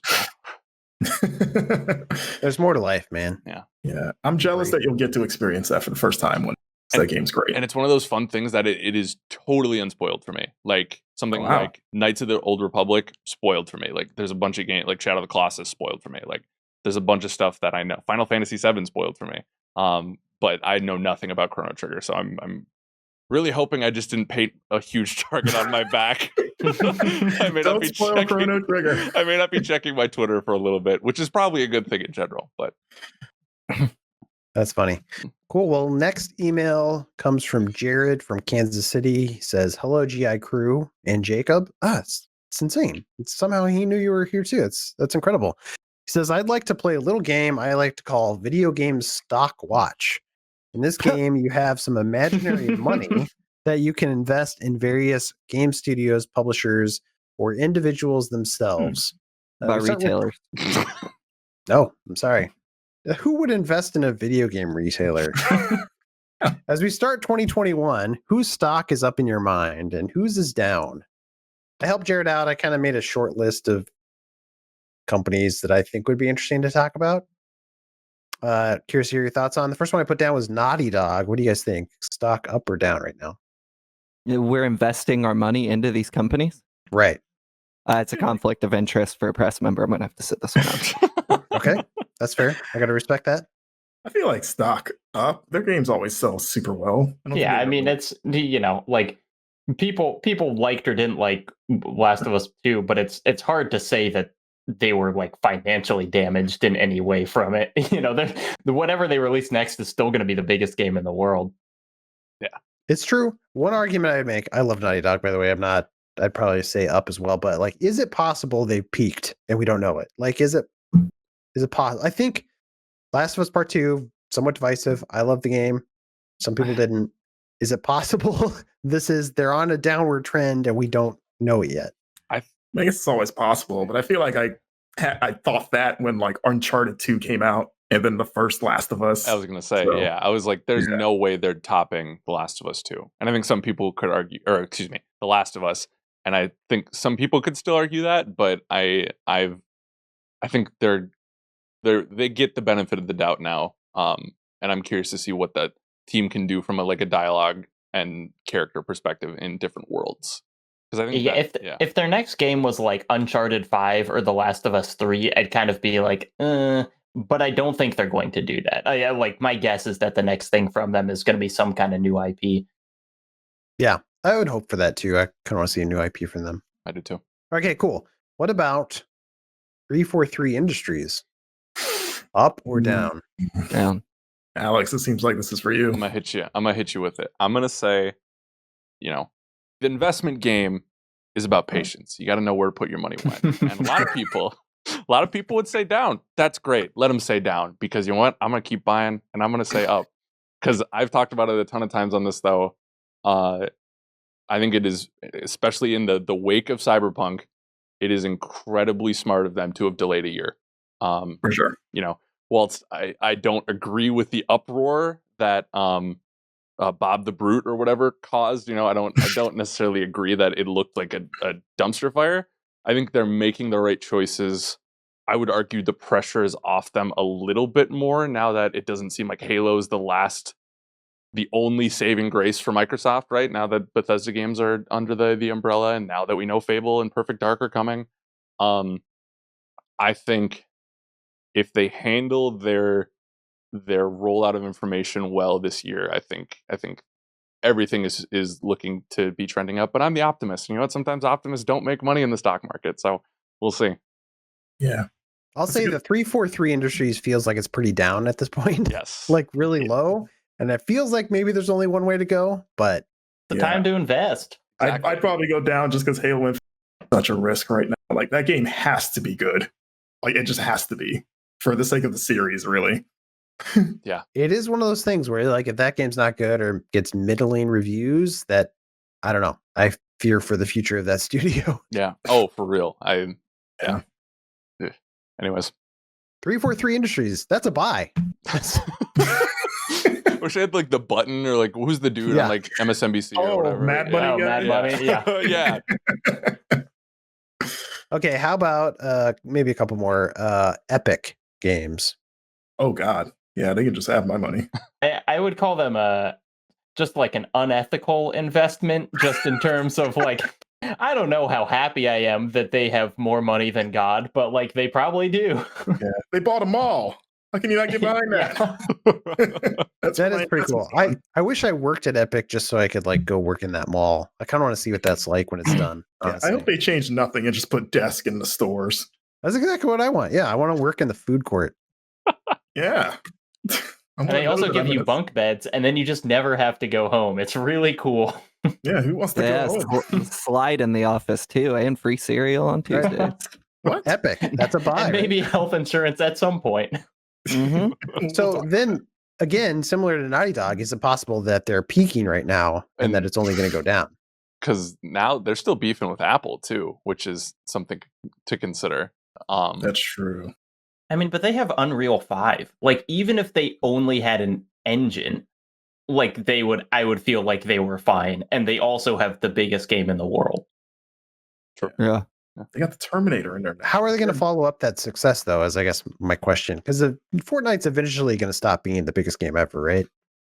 Well, Yeah. I mean, even if it's not the biggest game, World of Warcraft isn't the biggest game ever, but it's paying a lot of salaries, you know what I'm saying? So even if something like dethrones Fortnite, you coast on that for a while. It's not going to go Minecraft in high school. Like these games like can browser, last for a long time. As long as there's popular IP that you can put in Fortnite. There's always going to be things to advertise to children, so I think Fortnite's going to be fine.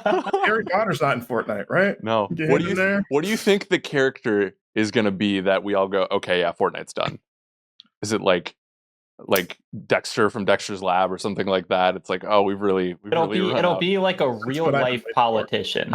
Steve Bannon, Milo Yiannopoulos. I mean, if it'll be the Peanuts characters, or no, it'll be like Kathy. No, it'll be Mr. Peanut. It's like Tim Sweeney himself. No, I like the Peanuts. I wasn't trying to diss. I was gonna say, I would jump in if I could play a Snoopy or Woodstock. You better believe it. Yeah, Lucy's like, where are we dropping? Yeah, it was more just like could put the Charlie Brown dances in there too. Yeah. Okay, you sold me. It's a good idea. It was more just the thought of like, okay, this is how far Fortnite's gone. Like, what are they doing? Mm-hmm. I mean, the Mall of America had Camp Snoopy for like 30 years. R.I.P. man, that was my childhood right there. Yeah, I wish I had grown up in Minnesota so I could have experienced that. But it was the best of times. Also, I'm kind of glad I didn't have to grow up in these winters. It's brutal up here. It makes you tough. It's a wasteland. Yeah, you guys are tough guys. Yeah. How cold is it today? Like 19? Negative 19. It's like 45 here in Kentucky right now. I would literally be out in sweatshirt and shorts. That's I'm very jealous. And there's nothing wrong with Kentucky, right? It's God's country. It's right here. I'm pretty excited about it. Right here. All right, let's do one more studio. What do you guys think? Up or down? BioWare. Ooh boy. Oh boy. How many more remasters they can do after Legendary Edition? It's gonna determine whether I invest or not. Yeah. See, I think now's a good time to buy BioWare because they're gonna go up with the remaster with the collection, no doubt. But it just feels sad because I don't think they really deserve it. I was thinking about this the other day. Like, what happened to Anthem? Are they going to make good on that promise? Now bring that around? That's yeah. So it's like they have a lot of things on plate, but Dragon Age 4, the Mass Effect stuff, and then the Anthem reboot that I guess is still happening. No, Casey Hudson's gone. There's no way that's continuing. I don't think they're doing Anthem anymore. Yeah. I think Well, they took the guy that was in charge of that, and he's heading Dragon Age now, right? Yeah, there Casey left. I am willing to make any sort of bet you guys want that we don't see Anthem 2.0 at this point. Like Any bet.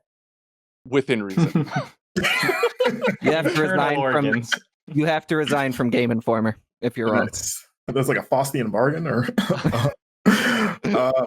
God, that's a trick. Well, and I feel like, and they have massive. I was gonna say, and they have massive, like whatever the next Mass Effect is gonna be. We got the little teaser at the Game Informer. Also, no, I'm not going to be resigning if I'm wrong. I didn't want you to think I forgot. Yeah, on paper, they seem like a safe and fix. They have a lot of they're throwing a lot of darts at the board. Hit right? Yeah, but it's like, when's the last time they hit? Yeah, the Inquisition. I feel like, and even that was kind of divisive. That was like their last Bullseye was like the first 90% of Mass Effect 3. I feel like people have been having this conversation with them for a while. Like, this is going to be the return. New Mass Effect. Then Andromeda comes out, everybody's pissed. And then new IP from it. Anthem comes out, everybody's pissed. You know what I'm saying? It's like I feel like we've been having this conversation for like 6 years at this point. But I feel like the real thing is like, well, you're just investing in Microsoft, right? So like, that good, bad? Does it even matter? Yay! Do they own BioWare?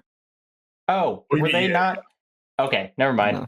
I was thinking they were one of the acquired. No, I'm wrong. Yeah, Microsoft hasn't turned their sights on them yet. Microsoft could buy EA, I guess. We'll see. Would you EA? But I mean, like, would you buy? I guess that's the question, right? Would you buy BioWare right now? I don't. That feels dubious. It seems like you're buying a fixer-upper to. Yeah. Okay, what about this? They announced that the full name of the next Mass Effect is Mass Effect: Anthem. we're done. It's all the same project. Surprise, this is what you wanted. We fooled you. I think I'd be more comfortable investing in BioWare right now than 343, which is weird to say. I think because they have a bit more play, and I'm playing law of averages, like they got like at least like 3 or 4 things coming down the pipeline. One of those has to be like a big success. Like I'm going to say I'm going to go up. I'm going to go up on BioWare. Okay, well, are you guys ready to move on to a little segment I like to call Game Informer's Meaningless Character Rankings? Let's get it! So many characters, find out where they go on Game Informer's arbitrary ranking show. It's science. Let's do it. Yeah, this is self-explanatory, I think, but in case you're just coming into the podcast for the first time, we have a list on our website called Game Informer's Ultimate Character Rankings, and this is curated by you, the listener. You write in a list of 3 characters you want us to check out, and we put them on this ranking list from best to worst. Right now, number 1 is Arthur Morgan from Red Dead Redemption, and it ranks all the way down to the very bottom, which is number 52, Silver the Hedgehog from Sonic 06. Who's not great, in my opinion. No. Turns out. So Josh wrote in, he says, on your quest to rank every character ever, I think you overlooked a key category of them, athletes in sports games. Well, we'll see about that, Josh. I love nothing more than getting a new Madden game every year to see what crazy hijinks those guys have gotten into this time. I cannot fathom that I'm alone in thinking this way. I don't know, Josh. You might be. So I propose that you should rank 3 from the greatest the athlete greats of all time. So this is interesting because in case you haven't been listening to the show from the very beginning, we are disqualifying characters who are from other franchises, or not other franchises, but other like mediums. Yeah. So like Batman, for example, comes from comic books. So he doesn't get ranked on our list, unfortunately. And I think the same can be true of like real people, such as this first one, which is Madden 12 cover athlete, the Cleveland Browns running back, Peyton Hillis. What can't you say about Peyton Hillis? I mean, I'm sure he's great. Name a few more. Who was on the list though? It makes me think of Peyton Manning, I was and then gonna I'm say, like, wait a second. He had his one season, and now I'm pretty sure he's selling cars somewhere. Oh, he doesn't play anymore? I don't know anything about football, by the way. Yeah. I feel like I'm the only one who's gonna have like real reactions to this, but continue. He was a curse. Yeah, the Madden The curse was ultimate curse? full force on him. Wow. Yeah. Huh. Sorry, Peyton, but I'm sure your cars are great.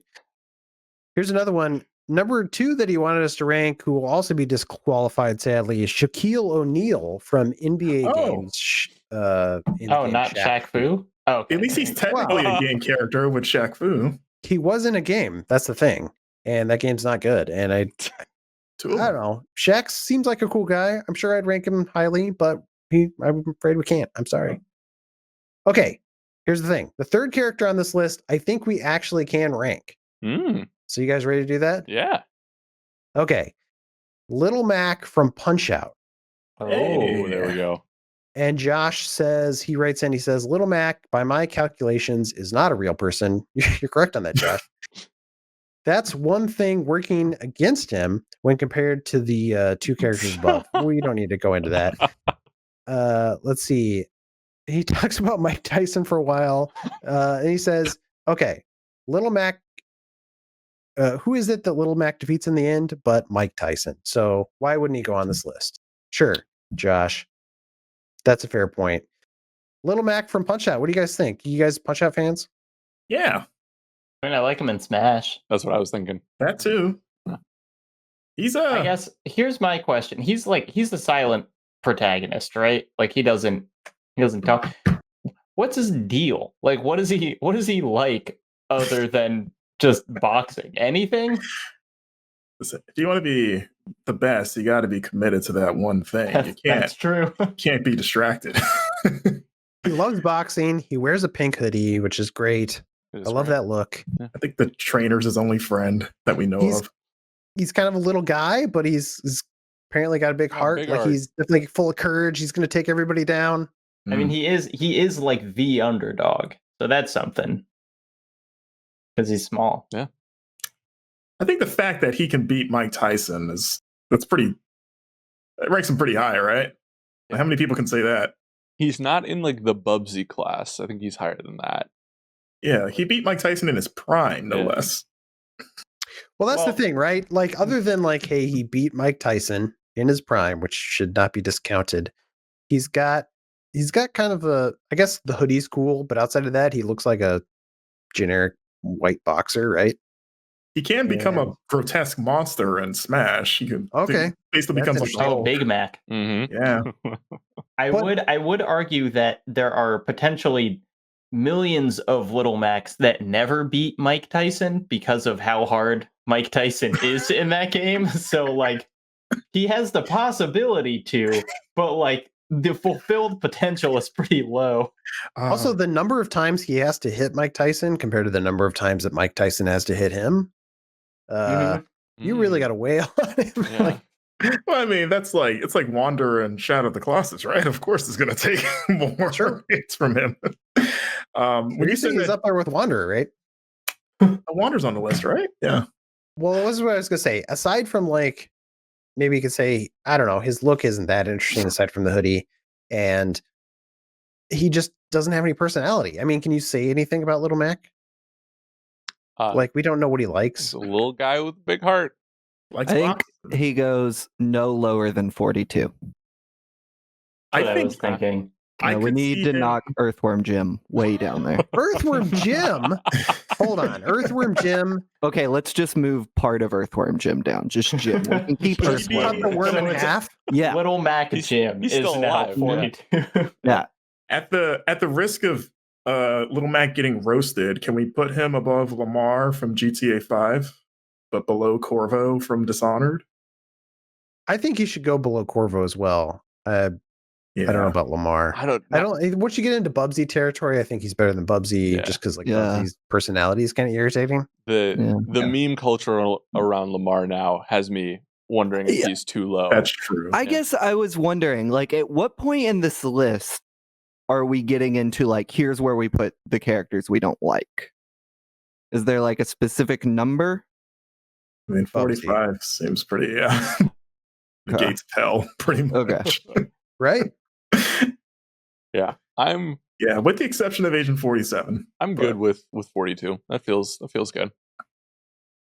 Well, I think below Corvo is what we were saying. Yeah, I think you should be below Corvo. Because Corvo's still cool. Corvo has a better look. He does a bunch of cool stuff, even though he has no personality. So they're kind of even in that level, but he looks cooler. So then 45. He could kill Mike Tyson in one hit. It wouldn't take him. It wouldn't take him like sneak 50 up behind punches. him. Yeah. But non-lethally taking down Mike Tyson is much more challenging. No, you use a poison dart. You get him from halfway across the map. Yeah, he's got superpowers.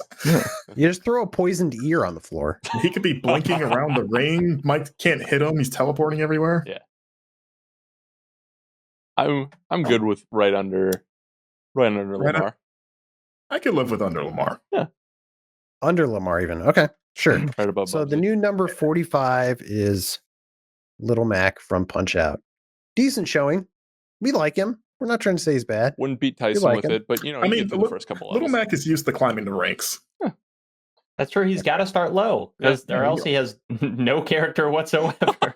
Yeah, let's see if he comes back from this. We'll see what happens. Okay, so here's another list from Sam from Australia, who has a number of characters we've already ranked. The first character on Sam's list is Gladys, who we've already ranked. I swear I can't find her right. 11. She's 11. Okay. Yeah. So Gladys from the Portal series, strong showing. Good character. We like her. Next character on Sam's list is Gex, the Gecko, who is number 47. Not good. Okay. Below Little Mac. Sorry, it would be 48, right? Because Agent 47 is 47. Oh, yeah, you're right. 47 locked in at number 47. Yeah, 47's retired and hanging from the rafters. Yeah. Here's a character, third character on the list, I think is somewhere in the middle there. Let me see what you guys think. Cal Kestis from the Jedi Fallen Order. You know, he's kind of the least interesting person on your ship. Like, he's not wrong. He's not offensive or anything, but like, he doesn't have much personality outside of I'm a Jedi.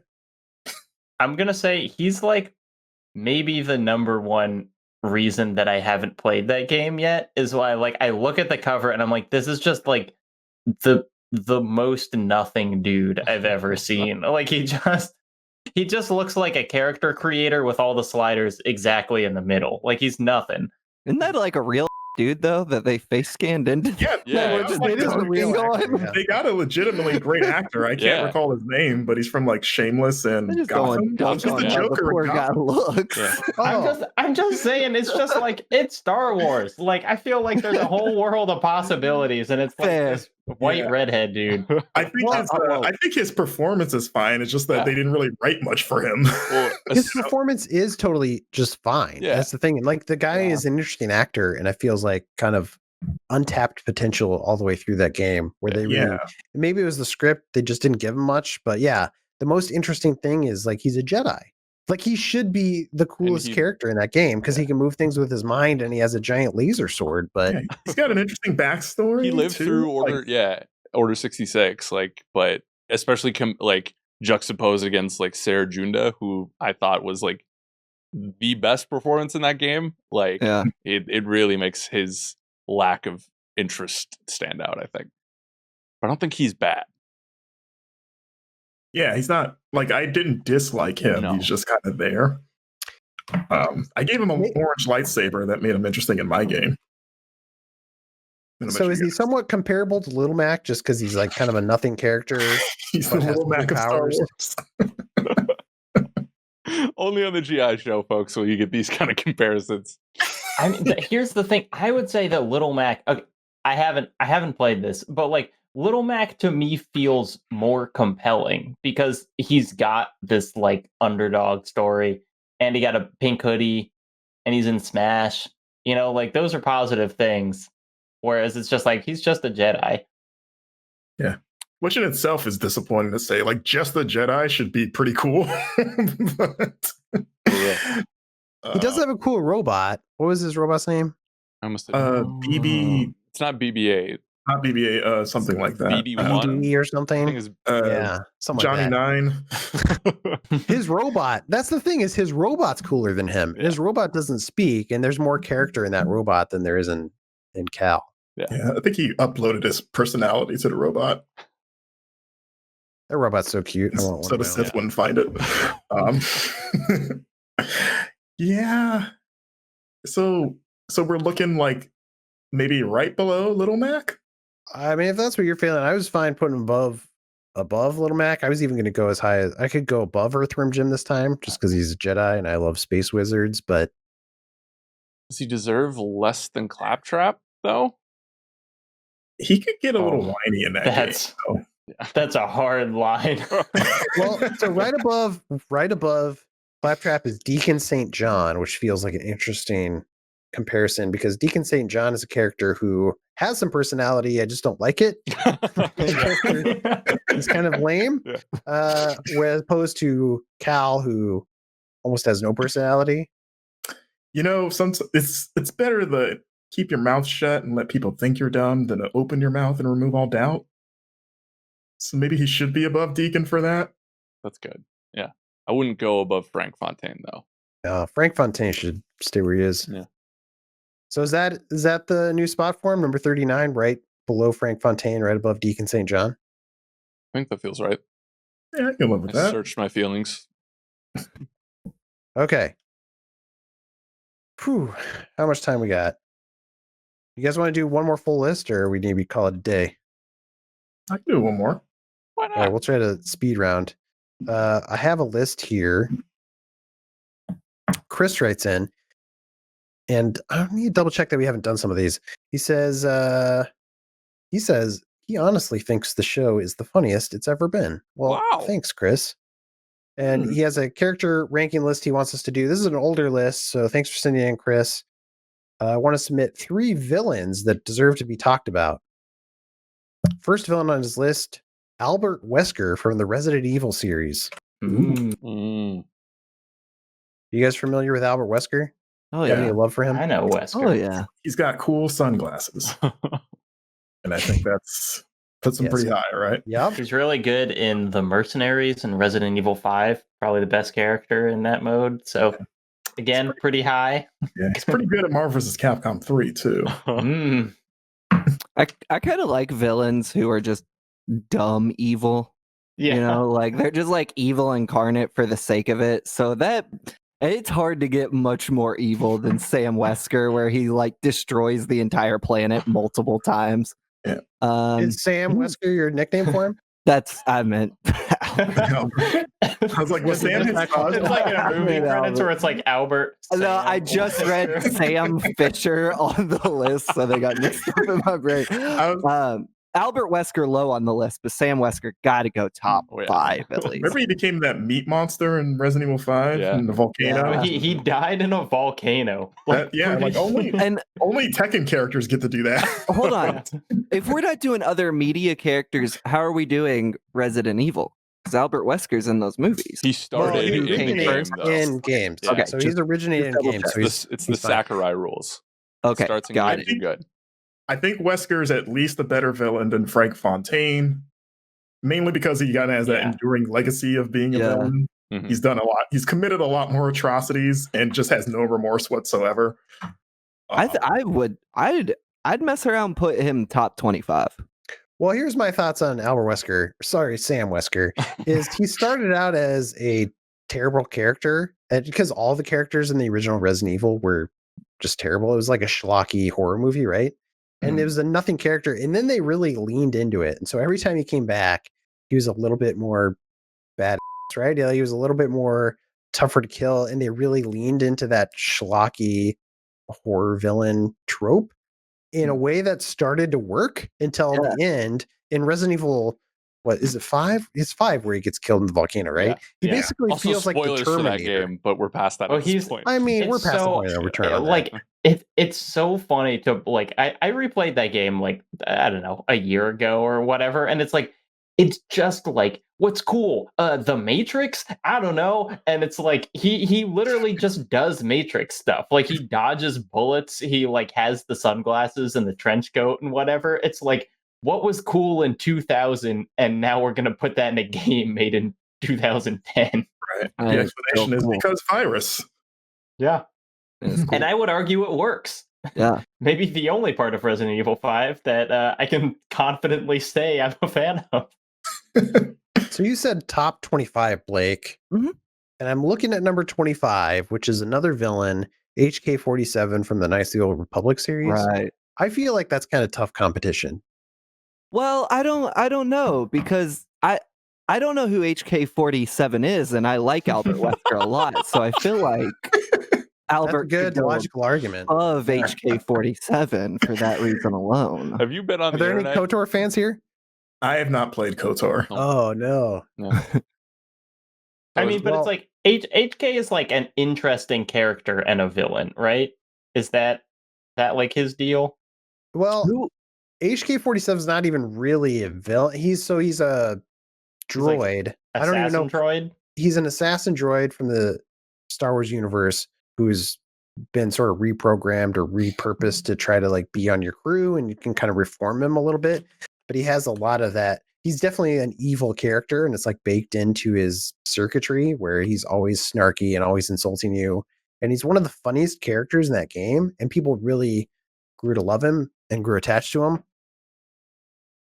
So like I would say, to me, knowing very little about HK, I feel like that ranks it above what, you know, like we like Wesker because he's a bad character, but like that's not better than being a good character. I would say, looking at this, in between Mimir from God of War and Fox McCloud, seems like a nice spot for him. Yeah, because like he's like above Fox and Toe Jackson, who are similarly like not much characters, but like Mimir is such a character in God of War that I think Wesker is a good spot. I think that's a good spot. I'd also say below Sam Fisher, above Solaire.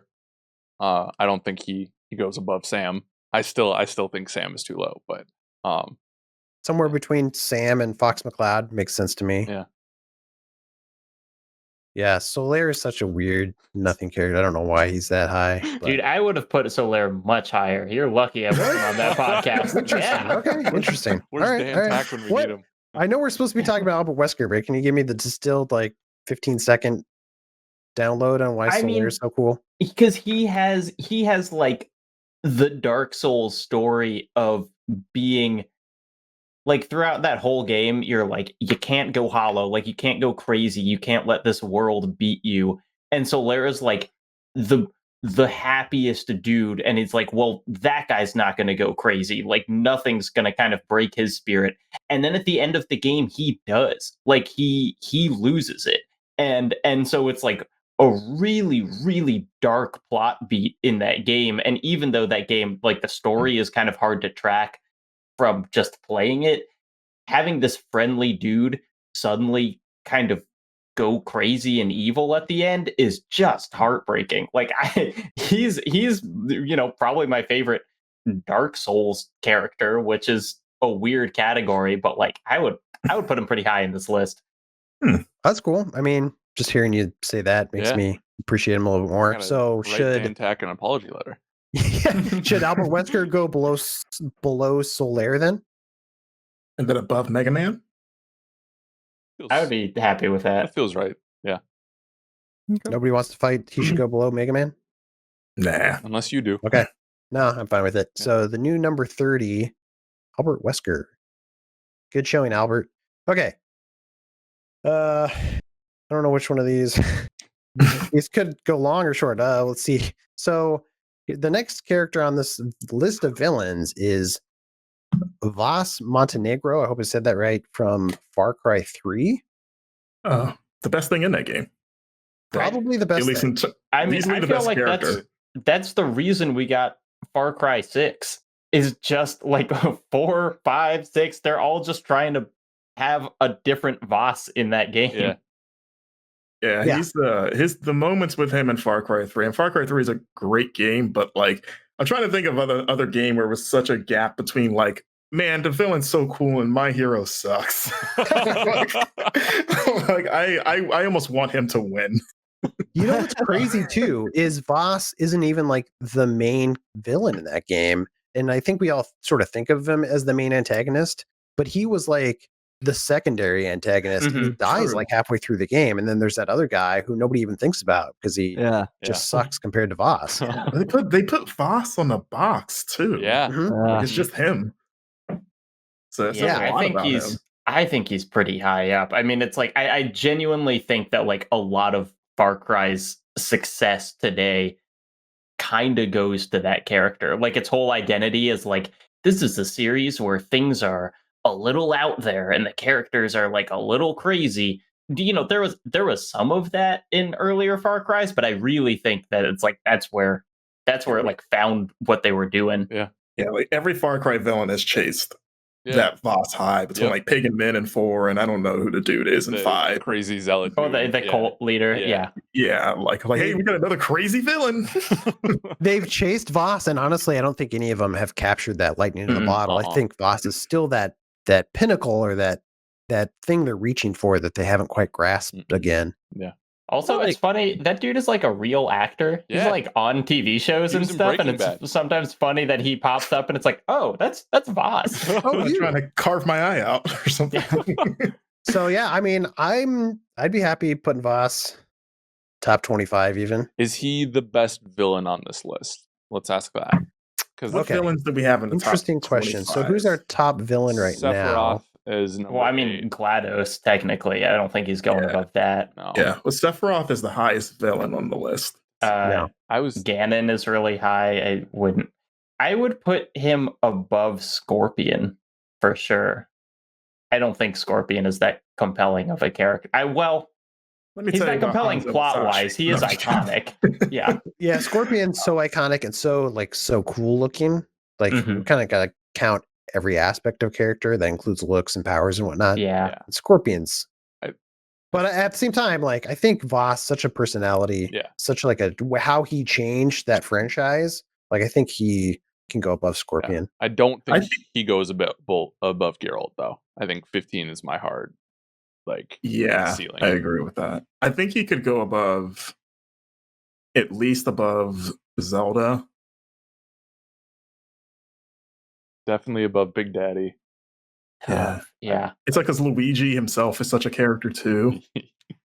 It's Luigi Mario to you, sir? Excuse me. I'm sorry. I don't know. I kind of like him between Luigi, Mario, and Zelda. I break that Nintendo pair up, but I'm open. Arm's length, guys. Leave room for Jesus.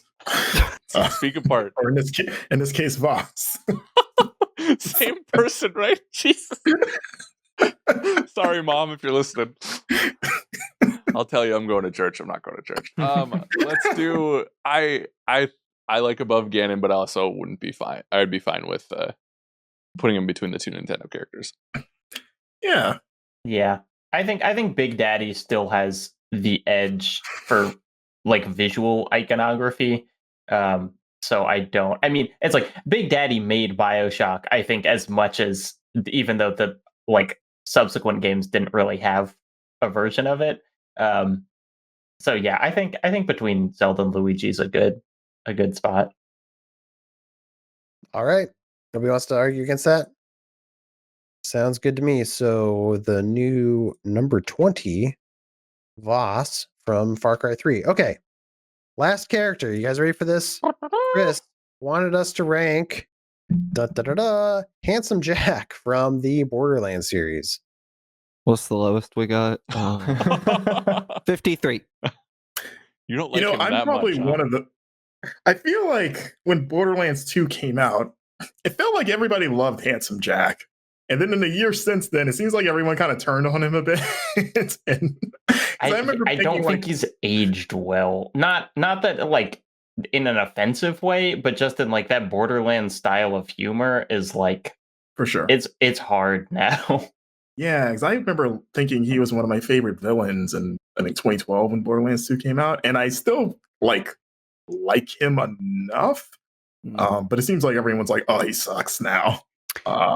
it was an interesting line they were trying to walk, because that Borderlands humor in 2 is like hit or miss for me, and like I think that's probably the best that series has ever been in terms of humor. Yes. But it also set kind of maybe a bad precedent for future entries to try to like live up to. They did the villain chasing again, like they did for the Far same Cry. thing with Handsome Jack, where it's like this guy sucks intentionally. He's supposed to suck, and he is such a terrible person that it's kind of funny at times. Yeah, I mean, he is memorable. Like, we didn't need to hear from Borderlands 2. Like, we all know who Handsome Jack. I would put him above Claptrap. Like, I think Claptrap is a worse character. I agree. But Claptrap has a cool look. Does he? Does he? I never thought that when I looked at him. Like, what a cool, what a cool guy. He's got that cool Gizmo Duck singular wheel thing going on. See, now you're making it worse. When you put it that way, actually, now he's painting my memories of Gizmo Duck. Okay, well, here's the thing. I don't want to put him above Cal Kestis. I mean, we just ranked Cal, and he's kind of a bland, white strip of paper, I guess. But I guess I like that more than like a character I kind of like dislike, even if like I'm supposed to dislike him. Do you think he was, because Borderlands 2, you hear him constantly through like your comms and stuff. Is that kind of what you're saying? Is that it's a bit too much of him? You get a little grating over time. Yeah. Well, especially like 2 is the best he's ever been, and then since then they keep trying to use him, and I just don't think they know what he is. Claptrap or I meant Handsome Jack. Handsome Jack. Yeah. And Handsome Jack, didn't he like? They had spoiler territory, but he did some pretty terrible things to his kid. He was like trying to save her, right? Like he was. And quote unquote, like, do you consider like conversion therapy saving? Like it wasn't like a good move. Yeah. Like in his mind, he thought he was the good guy, more or less. Well, when you put it like that, hold on, let me scroll up. Number 1. You see, Albert Wesker just is terrible for the sake of terrible. Blake is just retired from this conversation. Everything about Borderlands is just the opposite of what I like. I got no leg in the fight. I put him at the bottom for all I care, but I'm sure these are all well-reasoned arguments. Well, I don't know. Interesting question, Blake, as somebody who doesn't like any Borderlands. Do you think he's better or worse than Claptrap? I at least knew who Claptrap was. Like Handsome Jack, I had no real resonance with me. I had to think a bit on who that character was before my memory was jogged. So worse than Claptrap. Does that make sense? Just because I remembered Claptrap by name. But I don't know. I feel like you might be unusual, and I feel like Handsome Jack is memorable. Like I feel like if I talked to my friends who hadn't played games since high school but did play Borderlands 2, they would remember that guy. Yeah, I think he's memorable. I think I want to go below Claptrap too, but what do you guys think? Are you all voting above? He doesn't have to be like. He can even be like right above Claptrap. Why don't we just put them together? Like Claptrap, then Handsome Jack. Just they deserve each other. Borderlands in that spot. They do deserve each other. Yeah. Oof. I think he's better than Deacon St. John, though. I haven't played Days Gone, so I can't say. Is he better than Deacon St. John? Now that you've both questioned me, I love Deacon St. John, but I'd play another game with Deacon St. John in it where I don't think I ever need another Handsome Jack game. That's true. He had his own collection named after him. Oh, yeah. That's true. Yes, he did. That's true. All right, where are we at? I'm just trying to gauge everybody's opinion. Where would you rank him, Alex? Okay. I'd put him, if Claptrap is the basement, I guess I'd put him above, like one above. I'm okay with that. Well, Claptrap doesn't need to be the basement, but okay. Yeah. And Blake, because you would go way down below. Marcus? I'd say he can go right above Clap. I want to put him above Deacon St. John, but I can't say, so maybe right above Claptrap. So Okay. I guess same as Alex. Jacob, what do you think? I would also put him one above Claptrap. Okay. Feels like that's kind of where we're landing then, one above Claptrap. Sorry, Blake. It's amazing how much time we've spent saying the word claptrap just like it's a normal thing that humans talk about. Video games are weird, man. It's the early 2010s all over again. Yeah. Okay. Well, there it is. That's the new Handsome Jack, new number 43, right above Claptrap, right below Cal Kestis from Star Wars Jedi Fallen Order. Great. We have 57 characters on the list now. If you want to send us characters that we should rank, please and do that at podcast@GameInformer.com. That brings us to the end of the show and the last segment, which is a segment we like to call Get Wrecked, where we recommend our favorite things from Game Informer or other, I guess. Alex, do you want to go first? Do you have anything you want to recommend? Sure. Allow me to kiss a little ass, if you will. We have Mr. Jacob Geller on, who is a very good video essayist. And I want to make sure I get the title completely right. But I just watched the Future of Writing About Games video essay that you did. And I thought it was beautifully done, but I really enjoyed the message of thinking deeper into games. And I really appreciated your list of people that you think do a very good job of that. So I know it definitely introduced some new ideas to me. So I hope it does it for you as well. So very well done, Jacob. Thank you so much. Cool. Blake, do you have anything to recommend? Go watch Jacob's videos, man. Oh, don't do this to me. Oh, okay, It's gonna be a theme here. You're right. I'm sorry. I shouldn't do that. Listen to Something Rotten. The podcast Jacob did with me. It was really good.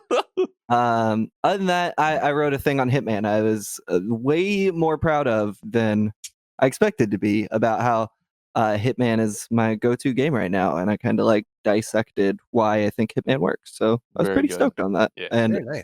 I didn't set into that piece thinking I was going to like it, be into it. But you know what I'm trying to say. Yeah, check it out. Marcus, you want to get wrecked? Yeah, get wrecked. So Leanna Rupert wrote an interesting piece called "Lawbreakers Deserve the Better," and I thought that was a really interesting retrospective about that game. Lawbreakers, the very short-lived hero shooter by Bosky, which was owned by Cliff Bleszinski, and that game came and went and kind of crashed and burned. I only played a little bit of it. I played it in E3 and then I think the beta before it launched, and I was like, oh, this seems okay, but just never really got on it. But hearing her talk about the things that game did that were cool and interesting, and kind of a timeline of everything that happened with the game, I thought it was a pretty engaging retrospective for that game and a nice little defense for it. So yeah, go check that out. Nice. I wanted to point people to an article in the magazine, the Hitman 3 cover story.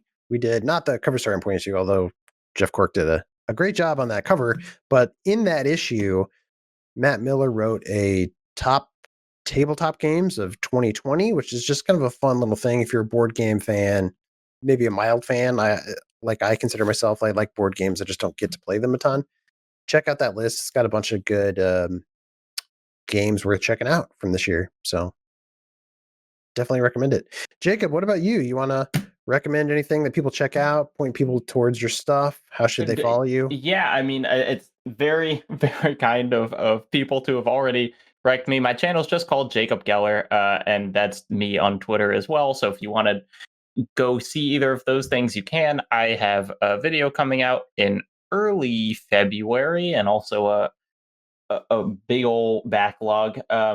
And I guess to recommend one of my coworkers, because I don't really have coworkers, but there are other people who make video essays. My friend who goes by EuroThug4000 on YouTube, which first off, just a very fun thing to say, also makes video essays, and she's not nearly as widespread as me, but I think the stuff she makes is super high quality. She's got I don't know, The Art of Video Game Photography, Real Horrors of Silent Hill 3. It's just it's good video essay stuff. So if you're looking for other people kind of like me who you maybe haven't heard of, go check out EuroThug4000. Jacob, you have a playlist on your YouTube channel where you add video essays you like to it that That's I would true. recommend. That's a gold mine. It's called Jacob's Big List of Other People's Great Essays. It has 73 videos on it from like various different people. If you're looking to just get into video essays, there you go. I did it for you. Awesome. Cool. Thanks for doing that. Well, that brings us to the end of the show. Thanks, interns, for being on. Appreciate it. You're welcome. And thank you all out there listening or watching to this episode of the GI Show. Please like and subscribe, or subscribe to the magazine. But whatever you do, come back next week. We'll have another episode for you. Until then, game on.